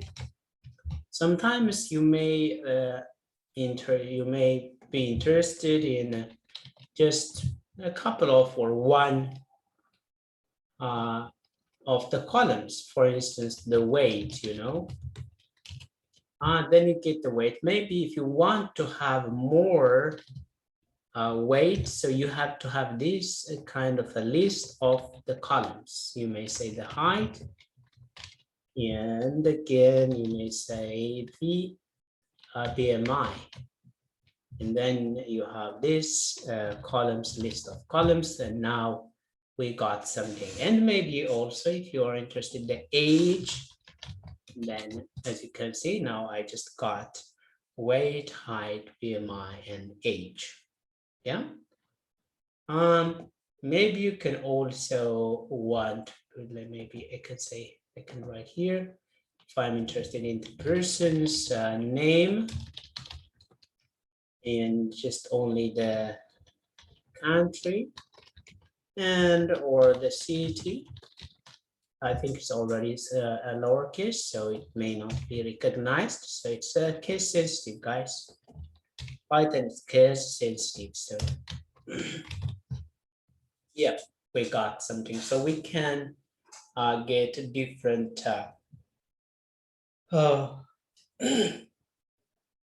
kind of columns.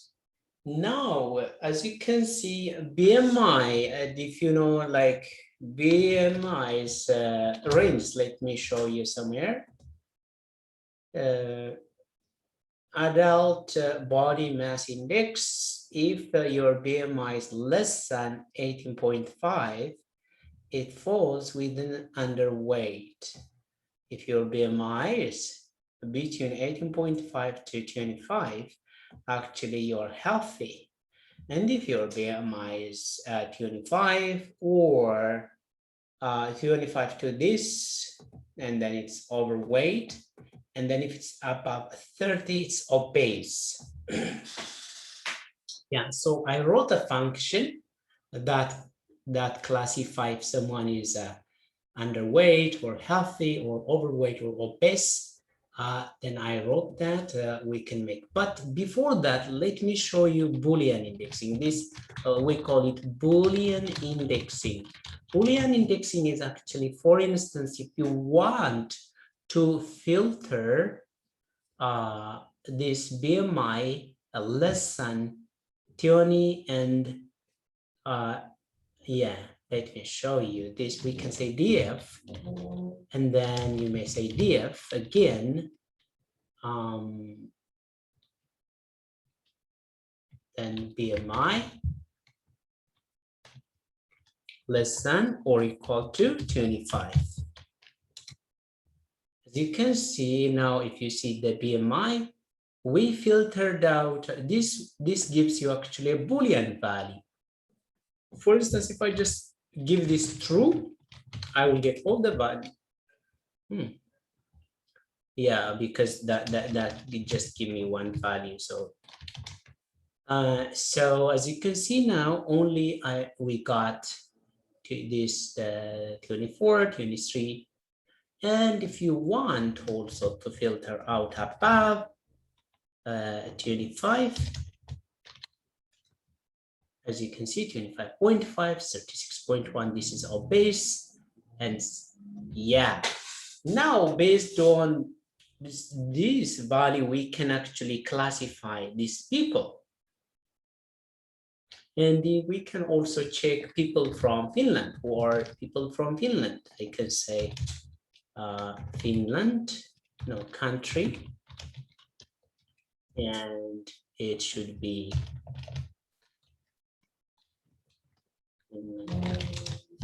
so Sabina and Job are from Finland, as you can see.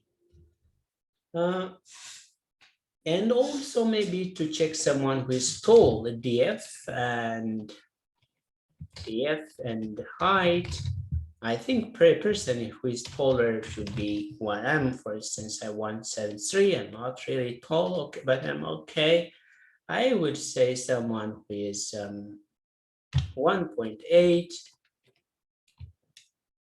Yes, this person, yeah, he's really tall actually. He's a real person. Okay, so as you can see, his height is 195 and he's really tall. Okay, this is the function I wrote. So this is, I will show, we can read the function together, classify BMI. If the BMI is greater than 30, that's obesity range. And if it's between 30 and 25, it's overweight range.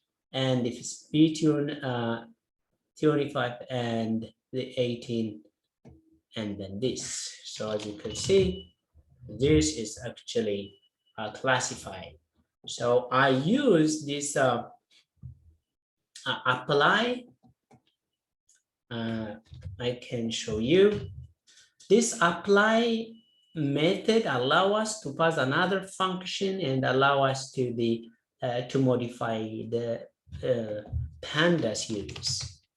Okay, because BMI class, because BMI is already now in a lowercase, so we have to change to BMI.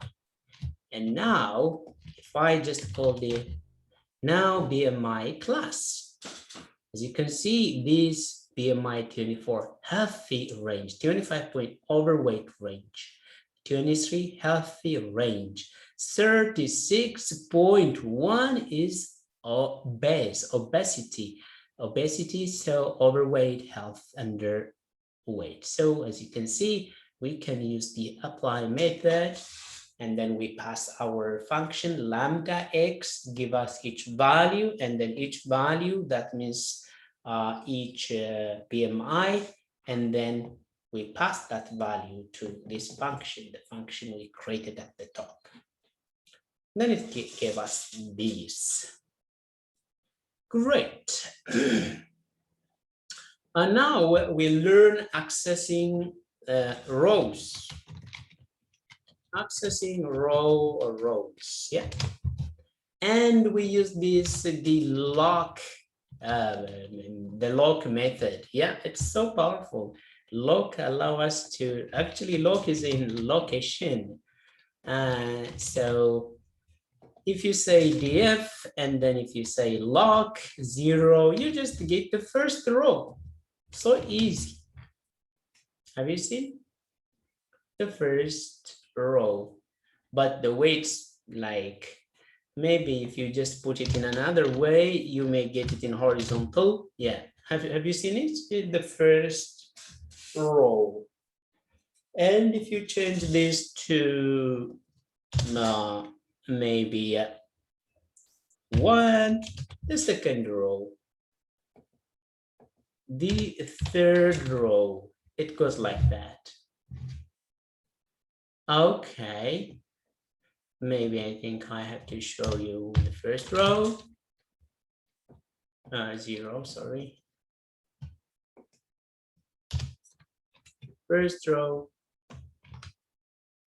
and the second row, and it goes like that. How about if we are interested to just show all of them? If you say, for instance, df, and then if you do lock and something like this, actually you are displaying all. Yeah, but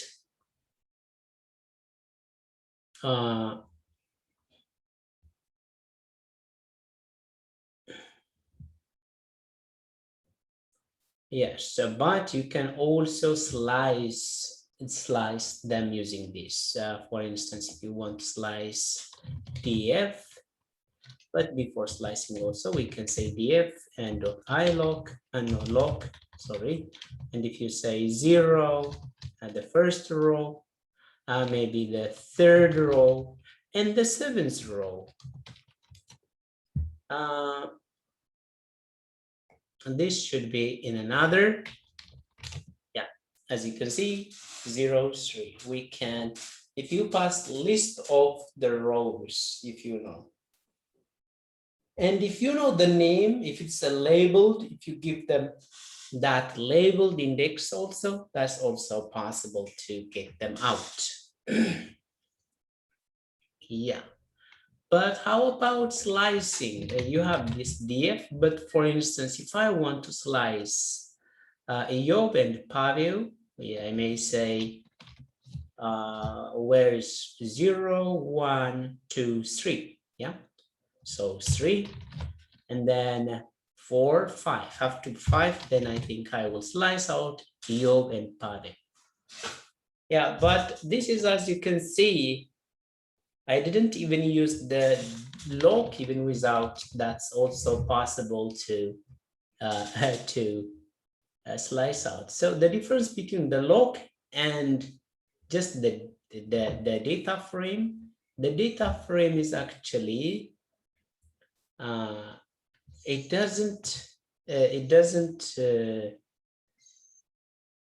includes the last, so it should be here.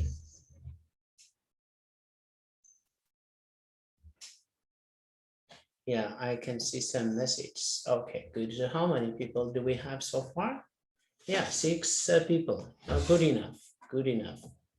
Guys, we're about to finish.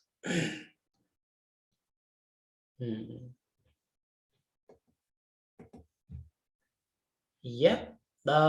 Maybe now I want to also make again another data frame from a custom. Now I'm again making a data frame. As you can see, the same data, but now we have index. It's not 0 indexing. So what is wrong? Data, data frame. Yeah, as you can see, yeah, it's a bit different. So we can access them df, loc, and if you say A, you can access df and then loc, and then if you say B, you can access in the second row, something like that, because it's named. How about if we want to access multiple of them, df.loc, for instance, if I want A and then E and then maybe F. As you can see, we managed to get the A, and F. Yes. Specific value.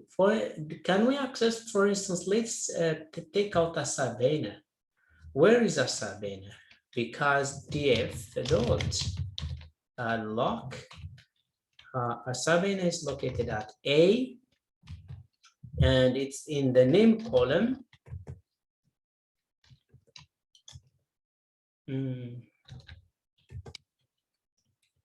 Yeah, from the name column list. If you give 2 values like this, you are actually accessing a specific cell value. Let's take out the Warsaw value. Warsaw is at E, and then from the city, yeah. df.loc, and we can say E, and then the city. Is it capital? Yes. Capital uppercase. Yes. Thanks. Great. We access the value like that. Now we can use iLock. iLock is the same as lock. No much difference, but I think the iLock has also just just we pass numbers, but it's a bit different from the lock.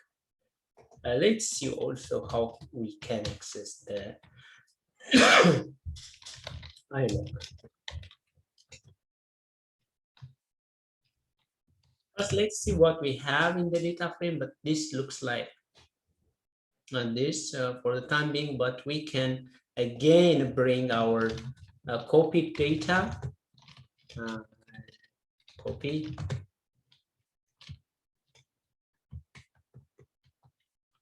copied div, right?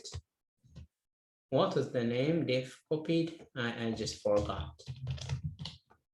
Yes, div copied.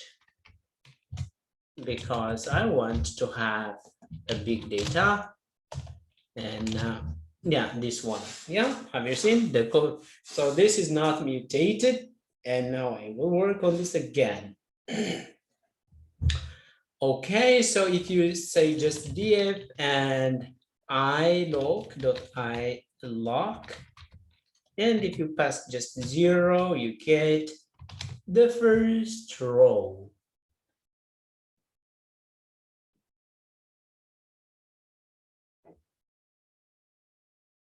Yeah, first row.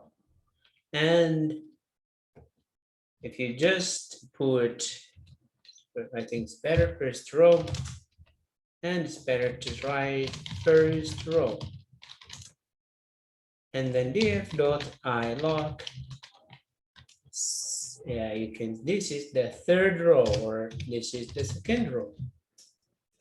And it continues like that. If you want to see it as in a row, it's better to put it differently. You can put it differently, like in a square, and then you will have a chance to see it something like proper row.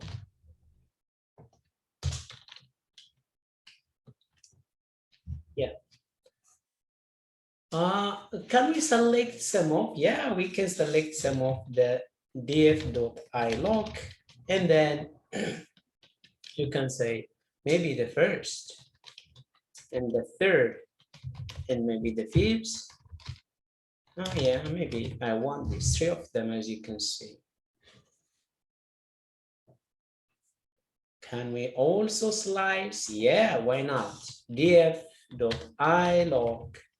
If you just try something like this, it gives you everything. Yes. Sorry, what's the difference between iLock and then lock? iLock and the lock. Oh, Yeah. Oh, it's a very good question. What was the difference?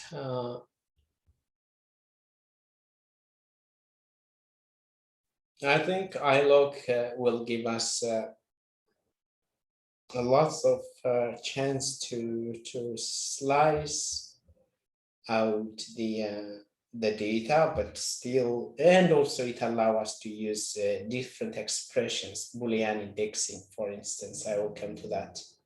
I will, yeah, we're coming to that. That's one of the main differences, but I think somehow it works the same. Most probably something you can't solve, we use lock, can be solved with iLock. But you can use them one after another interchangeably. Yeah, so it's almost the same. Okay, because so far, the way I'm looking at it, so far for now, at this junction, it looks the same. Oh yeah, it looks, so far it looks the same, yes. It's so far it looks the same. And even it will be also very confusing to differentiate between the two at some point, but it will be a bit different. Now, for instance, now we are like about to display everything, it's the same, everything the same so far. Yeah, but it will be a bit different soon. Okay, now let's do the slicing, df.iLock.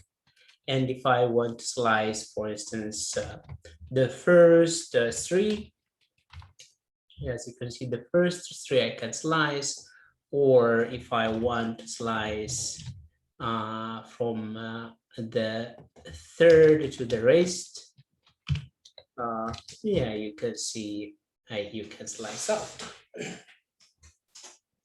And then again, now, how about if I want to just do some, for instance, the events, only the events by the index, df.ilog, and we can use lambda function, yeah? Everybody knows lambda, right? Lambda x dot index divided by 2, and if it's even, yeah, then we just, as you can see now, I just only the evens and the odds, maybe the odds. As you can see now, I'm slicing out only the odds. Yeah. And now I'm not sure if we'll be able to use such kind of a lambda function inside log. Yeah, that's one of the differences. And now let's also use a specific value. For instance, if I want to target, let's see, df. If you remember this person, this age, this 17069 doesn't sound a very good data. So let's target that. df ilog. So what's the, this is in the first row, right? So I can say 0. Then if I refer, the second value is going to be the column. 0, 1, 2, 3, 4, 5, 6. So it will be 6. Have you seen? So I managed to slice out. So this value is actually the row and this is the column. But in a log, it doesn't work this way. Yeah, it's different. If you change this to a log, well, let's see what you get. And actually, it's even wrong. Did you start? Did you manage to see the difference? Yeah. Yes, it's a bit different. Now, why we need to target this? By the way, did you understand where I'm heading to? Why I'm interested in this value now?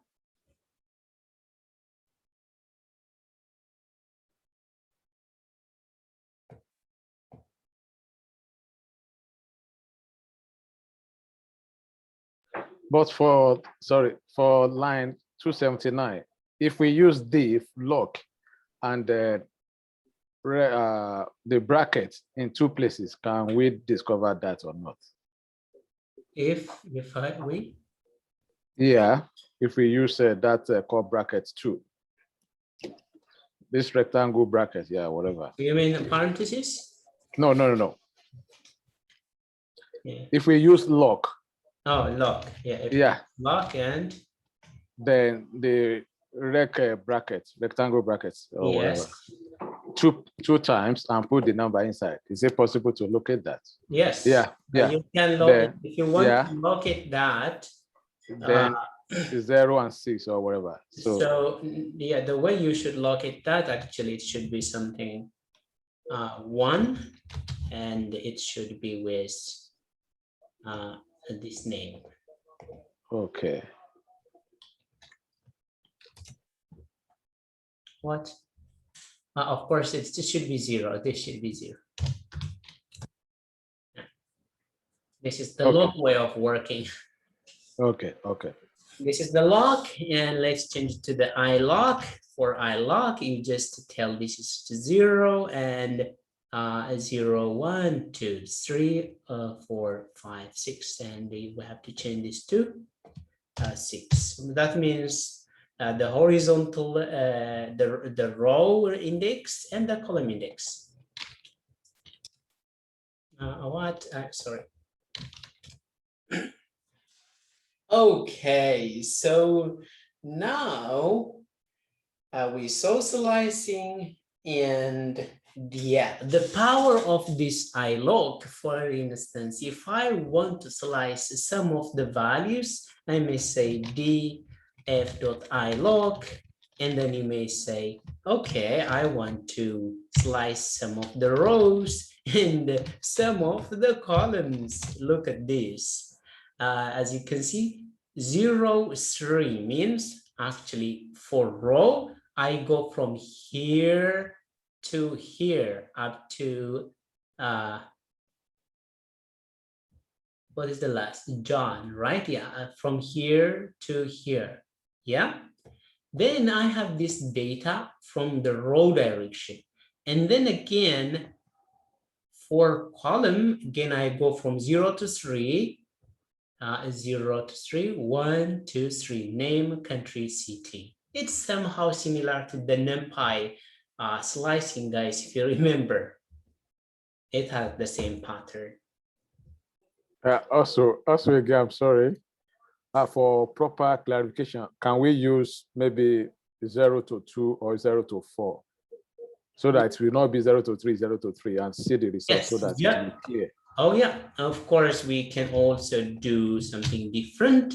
For instance, I think even it's better first if I just show you what is this. Yeah.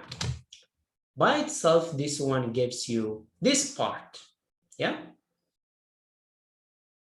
And then this slices out all just the rows and gives you all the columns. But if you start using a comma and 0 to 3, 1, 2, 3, then that means you will have only 3 of them. And again, as you mentioned, maybe if this 3, 3 might be confusing, maybe I can go for up to 4. 0 to 4, 0, 1, 2, 3, 0, 1, 2, 3, 4. Okay. But I don't see the height. Last one is not included. Hmm?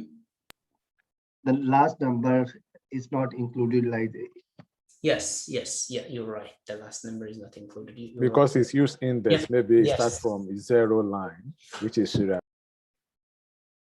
Yeah, now it actually doesn't count the in this. It includes just if you go to 1, 2, 3, 4.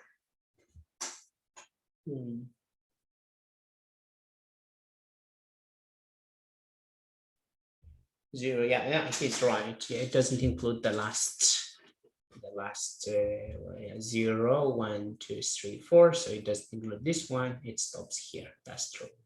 Maybe, for instance, if you want now, I want you to slice only this number part of, because you tell me this area.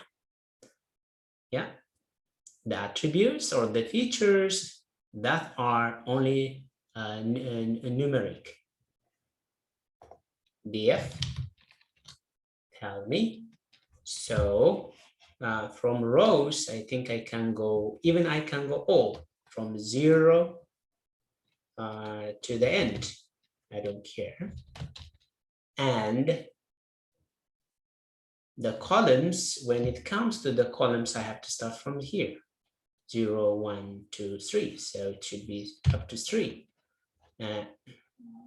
3, 4, 5, 6, 7, 8, 9. So it should be up to 9. According to my understanding, it's like that, but I forgot ilog. Yeah, I think I managed to slice out those values. I think it's enough for that. This slicing thing. Now let's move on. So guys, because it's mandatory to finish this Jupyter notebook, do you have 15 minutes more additional? Yes. Yeah. Yes. Okay, then let's move on because it's a kind of, hard to finish, but we will finish it sooner or later. So we are in a good shape, but we need just some amount of time. Yeah, but did you understand this iLock thing?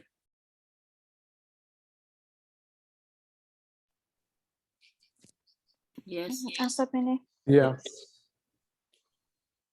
Yes. Yeah, I was wondering that here we sliced the rows, like specifying the index number. Like, is it possible to slice the rows based on some conditions, not specifying the index number? No. Okay. No. For instance, you have to have some conditions selecting rows in Boolean indexing. That's a Boolean. The conditions most of the time we call it Boolean indexing. A Boolean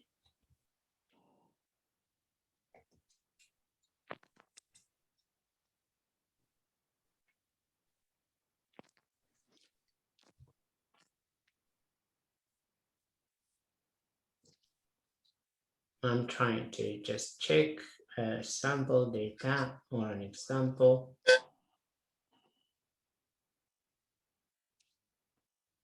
Yes, it's possible. I will think about that data. It's possible, as I told you. It's possible, but I don't have example for that now, right now. Okay, then let's just move on because we have to work with time also. We will do that when we work on data. Okay, when we clean data, we will work on that. Now, what I'm interested to do, DF, this age, this number doesn't sound a very good number, and you may also drop this one, but at least let's do some data imputation with this 79. First, we have to calculate the average. How do we calculate the average? Sometimes data imputation, you just calculate the average of the other data and you substitute this value. Okay, so df, I can say mean, first time I say df,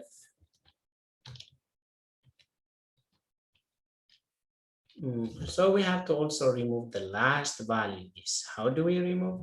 Df dot drop, and where is it? At the sevens. Do we want to remove it from the original? It doesn't matter, but as you can see now, we don't have that. Great. And then again, from this one, from this, I want to do this iLock, and I don't want to include this row, but I want to include the rest. So I can say 1 to the rest. Yeah, as you can see, it starts from David, right? And now, if I want to check the mean, I can just say mean of the year. Actually, what was the year? First year. Guys, by the way, there's no way that you can just take the year of people as in average and substitute, but I'm just showing you here. Mean, and then I can say the mean. Yeah, now if you check, the mean is going to be 18. So I can round this value and impute. To impute this, so what we do is actually df based on iLock. How do we get that iLock value? 0, 0, 1, 2, 3, 4, 5, 6. Yeah, it's at the 6.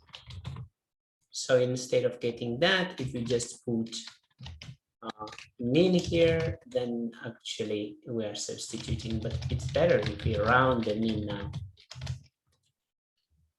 Yes, df. Have you seen now? We managed to impute this value, but still the problem is the calculated age is still there. Yeah, we had that problem there, but at least we managed to do this one. We can also replace the age with a calculated age, because someone can't live 252 years. Did you get the point, guys? Here, that is data imputation. Sometimes instead of removing or deleting the value, what you do is actually you just substitute with the mean. Is it convincing?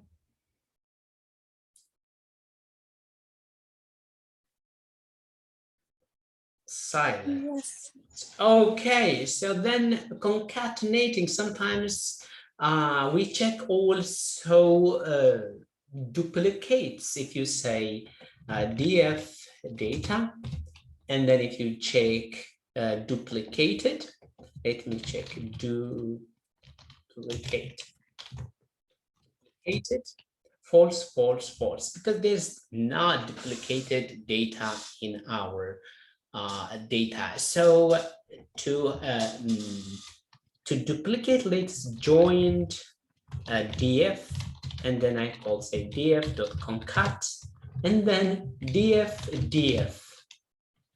No, it's not like this actually. df. What I'm trying to do is actually to concatenate these two data together. And we have, and if you see now, joined df, oh yeah, as you can see, I concatenate the data. And if you check now df, joined df and duplicated, actually, yeah, I have to invoke. Yeah, then this, up to this, it was okay, but hey, this duplicated. So the duplicated part becomes true. So when it gets a duplicate part, it returns true value. Then we have to remove the duplicates. Data cleaning, when one of the stage of data cleaning is removing duplicates, then we can say join data, duplicate,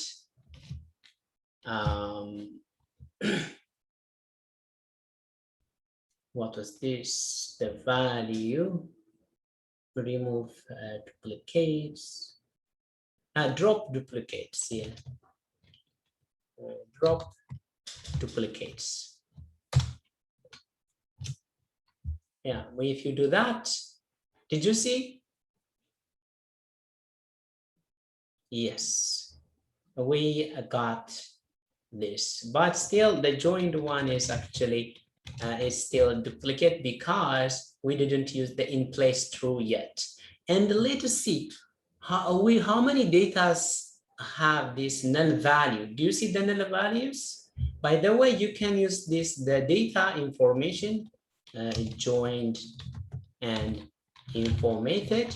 Now, as you can see, name got 16 data values, as you can see, the name.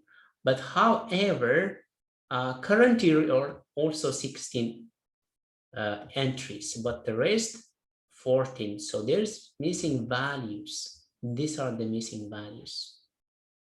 Okay, so this tells you actually the missing values, the data info, and also joined data, and we can say this is null either of the two. Then we can see those are actually the true are actually the nulls, and maybe I think we can also sum the nulls. Yeah, there is no null, but here we have two missed values for those values. Okay. Then actually we can fill those values. Then joined dot fill null fill na sample data, and let's see. Have you seen how we filled the null values?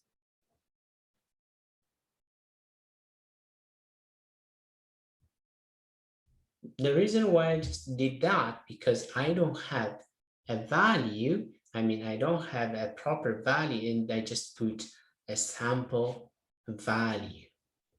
Even you can specifically fill one of the value.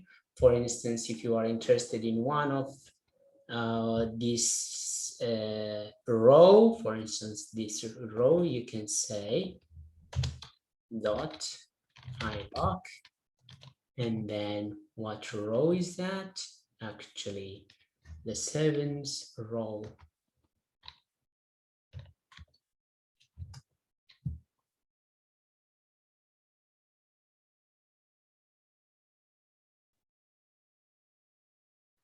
And of course, now we should in place true. What's this? The value is trying to be set on a copy of stats. Oh.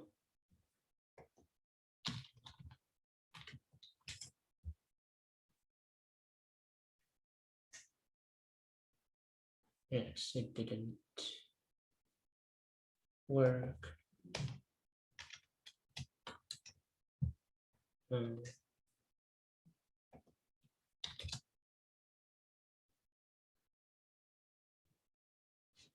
Let me see. I think I have a sample code, for instance, here.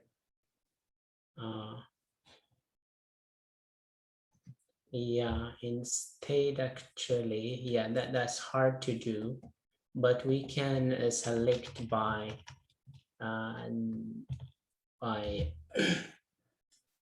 by column, actually, for instance, name, or for instance, the weight of those person, the missing value. We can just give some values, for instance, 75. Yes. Now I think we have to in place true. And we don't need this. Let's see. Now, as you can see, the weights actually substitute 75 and 75. So we can also target specific columns to fill, or we can fill all the null values. So to check the null values, actually we use, what was the value is? Yeah, just fill null. Great. So we learned the imputation already, and what's removing duplicates? We did that.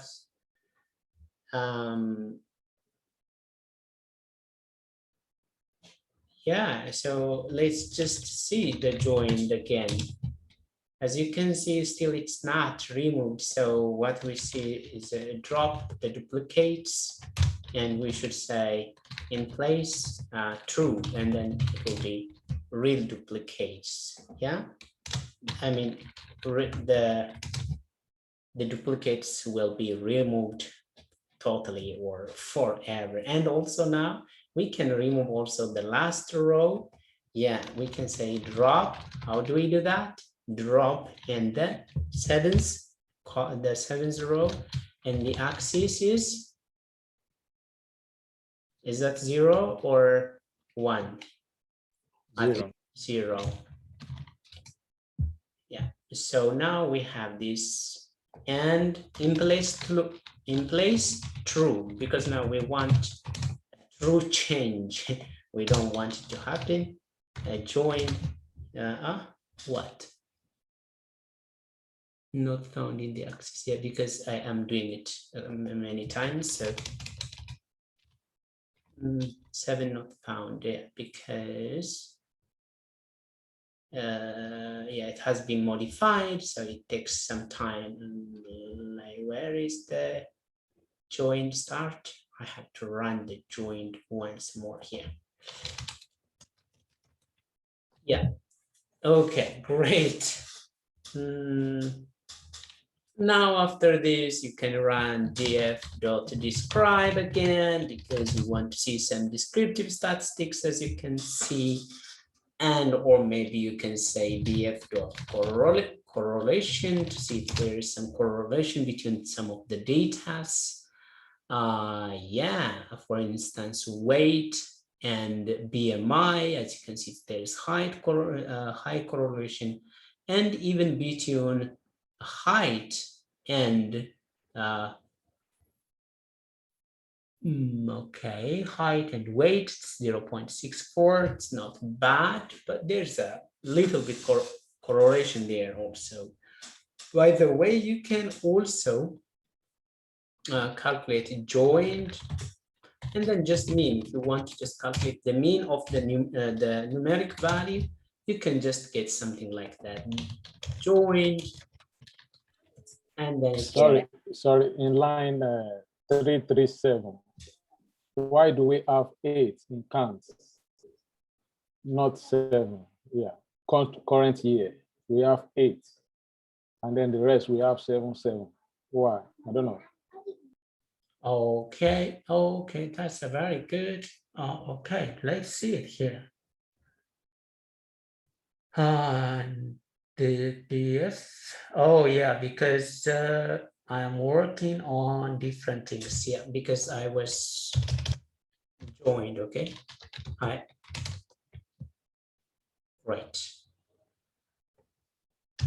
Because I'm just calling something from the top, and Okay. yeah, sometimes such kind of things happen. Thank you. Now you can also just call the median. Median, no, median is not like that. Median is something like this, or you can say joined and STD, standard deviation, or joined and variance, or mode joined and mode.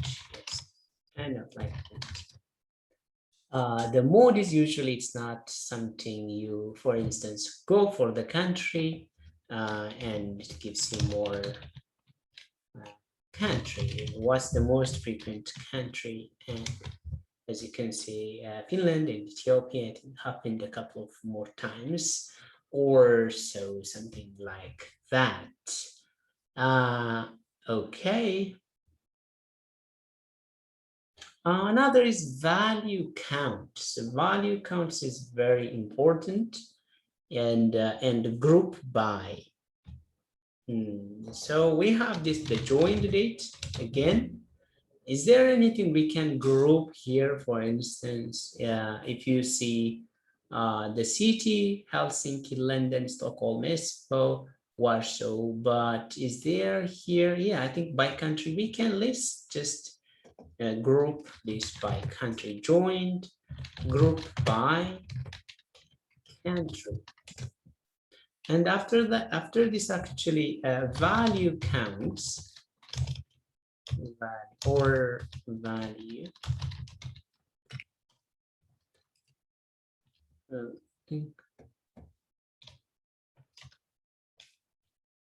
maybe sort by values. Why?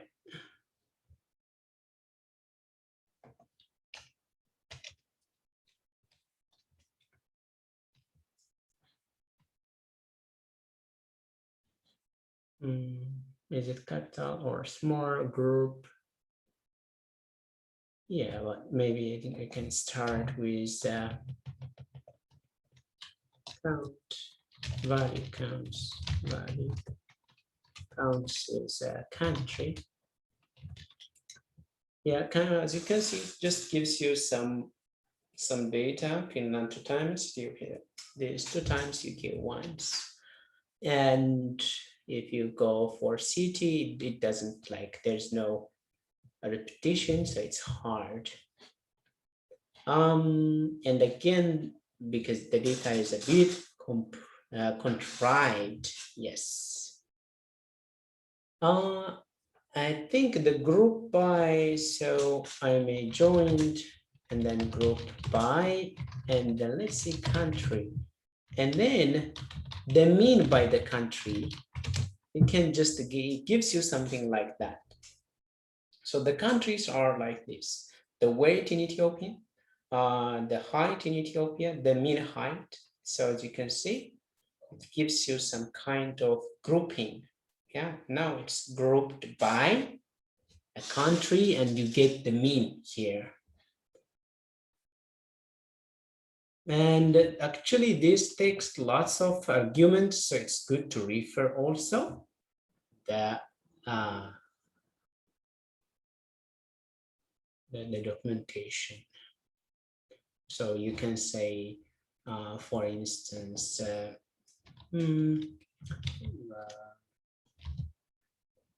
I think we can also sort this. Ascending, or yeah, so for that, what you should see, group by.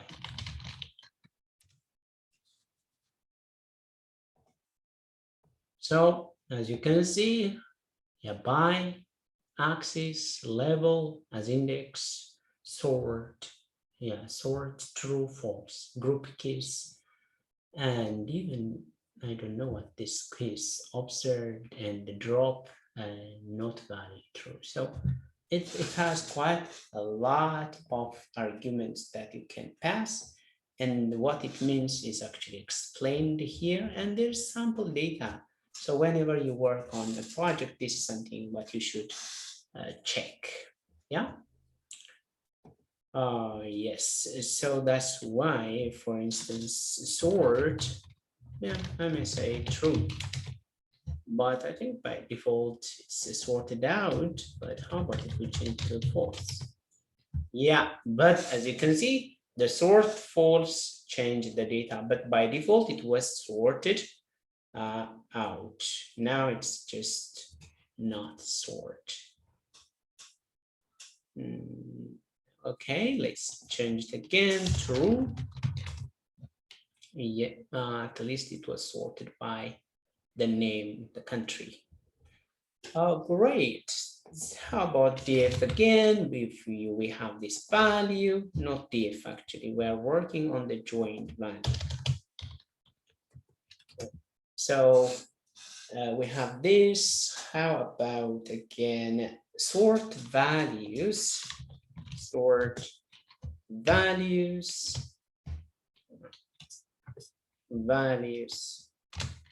by anything, by city. As you can see, we managed to sort it by city, and then you can change ascending or descending. For instance, it was ascending, then descending if you want. Yeah, so ascending, is it? Yeah, ascending, true or false? So false, will help us to do it the other way. So you can select one of the columns. It could be by name or country, city, weight or height, and then you can ascend it. Yes, that is sort values. And even you can use, if we use, I may show you something, that this value has in a null value, right? Even you can put the null value any just position. You can say first. Yeah, have you seen this? We want this value the null value to come to the first, or we can also change it to last, and it will be the last. Yeah, it's so flexible, as you can see. Yeah, another thing I want to show you also, why when we are actually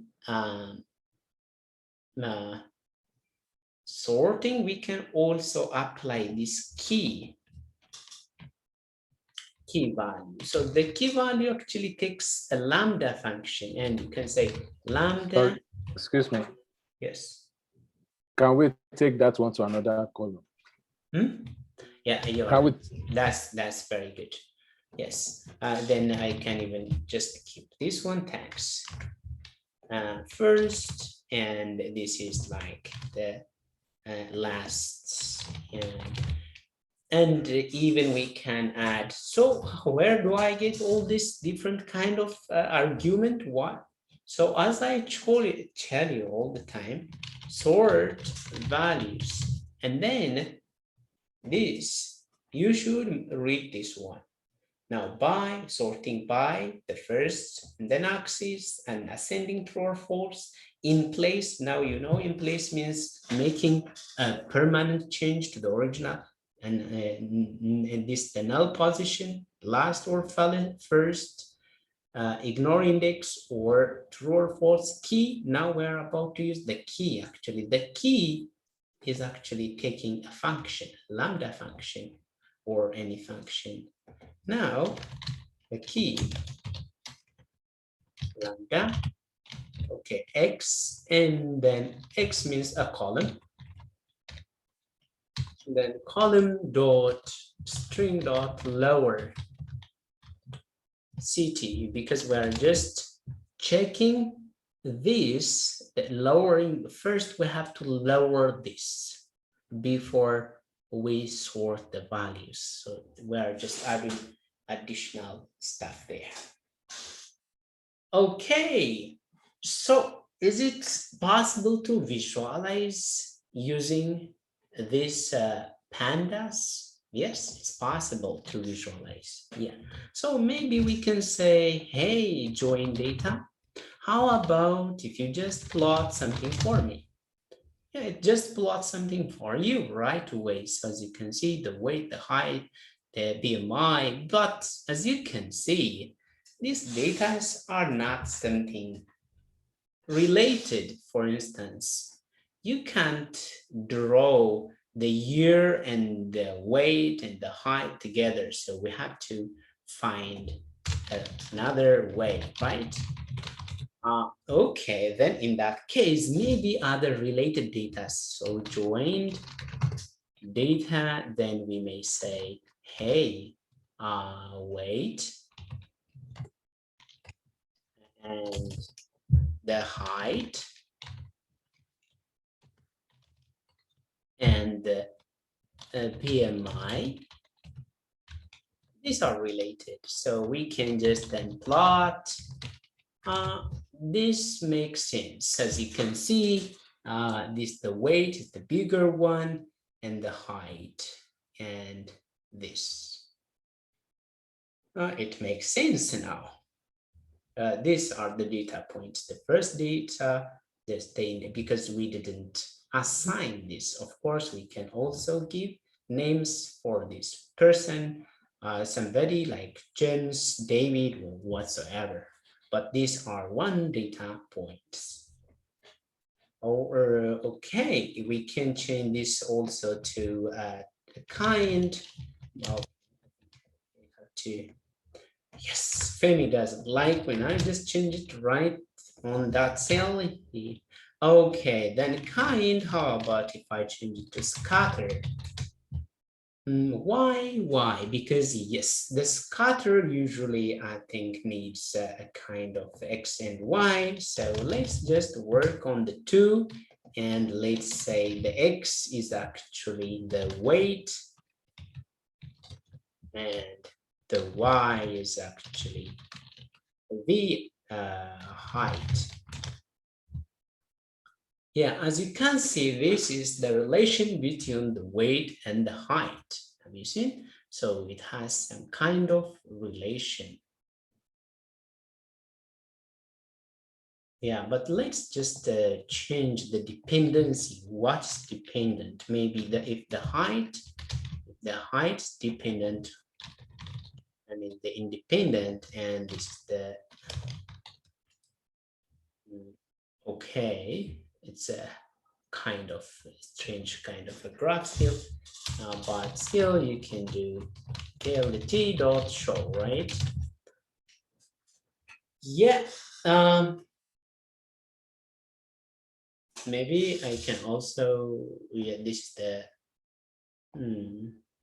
let's check the weight and the BMI, the weight and BMI. So what do you think the independent value now? If I'm doing weight and BMI, of course, weight is the independent because we calculate based on the BMI. Yeah, we have some kind of course, you can add a title over here, and the title will be a BMI weight versus BMI. Yes, something like this. Yeah, so you can just also, we can change these kind of graphs. For instance, if you want to see the distribution of the weight, just the weight itself, and you don't have to have all this, and you can just see, change this to a bar graph, maybe a bar. And you can see all the bar graphs, how it looks like. So as you can see, it has a kind of uniform distribution. And even this could be changed to a histograph too. Histo, or you can just change this to hist, or you can even change that somehow, hist here, and you don't have to have a value over here. Yeah, so, but it doesn't look really good because our data is not a very good data. So what's the weight and the kind is hist? Yeah. Okay, now since our data now is so limited and it's hard to work on, now again, let's read this data, the data I was reading, guys. If you remember this data, yeah, you know it, right? So you can say df. Now we have 1,000 data. It's good to visualize it. The df describe, and then it can have this kind of data. And of course, df info you should have if there is no null, as you can see, thousands, 10,000, 10,000. So no, and df correlation. And as you can see, actually height and weight are highly correlated. And by the way, dfd here, in this one, I found this data from Kaggle. It's really hard. The person who posts the data on Kaggle didn't mention about this. Is it in inch? Is it in pound? No one knows. So I created some function to change those values. And I will read for you. This helped me to change it to, as you can see, height and lambda function. Then I'm changing it to centimeter. Yeah. And even in a centimeter, but I think it would be, yeah, in centimeter. Yes. So let's see now. So you can see dev now, we have actually in centimeter and in kilograms, so we can modify it. And then again, actually, I also calculated the BMI. Yeah, someone suggested me this also. As you can see now, this divided by the height square. This is just I'm changing the centimeter into a meter first, and then this gives me also again BMI. So this is a very good data, guys. Then if you see again DF and correlation, actually, let's see the correlation between height and weight. Actually, they have a very strong correlation. The data where we were working, I just made it randomly, so it doesn't tell anything. But this data is actually a real data. It's a research data, so it has some meaning. So height and weight is highly correlated, and also BMI and height. Yeah, it's okay, but BMI and weight is also highly correlated. Yes, such a very difficult word, and it's hard to pronounce. And then I just made some kind of X and Y, as you can see over here. And then I just made this, as I will read for you, because this is clear for you, right? And then numpy dot polyfit x, I'm passing x value, y, and then actually it calculates the slope and the intercept of these values for, because I want to calculate this. Then I want to just visualize scatter plot, the height in centimeter, the weight in kilogram, and then scatter the height and the weight, and the title, height versus weight. Let's do, as you can see, you got something like this, but let's just show. Yeah, we have something like this. What's the importance of this? Actually, it gives us the density. So I just got that. And if you like plot p-parity plot x, we're passing that value, and actually this is the y value, red line, and the line width is 5, and it just give us this the linear regression. The just this is the kind of the line, the closest distance of all the points. Oh yeah, then again, if we want to do some kind of histogram now, the histogram should give something because the data is big, okay? As you can see, it gives us some kind of a distribution almost closer to, and now this is the height and this is the weight distribution. It's a kind of uniform distribution. I think we're just going on and on and on, and I have to stop at here.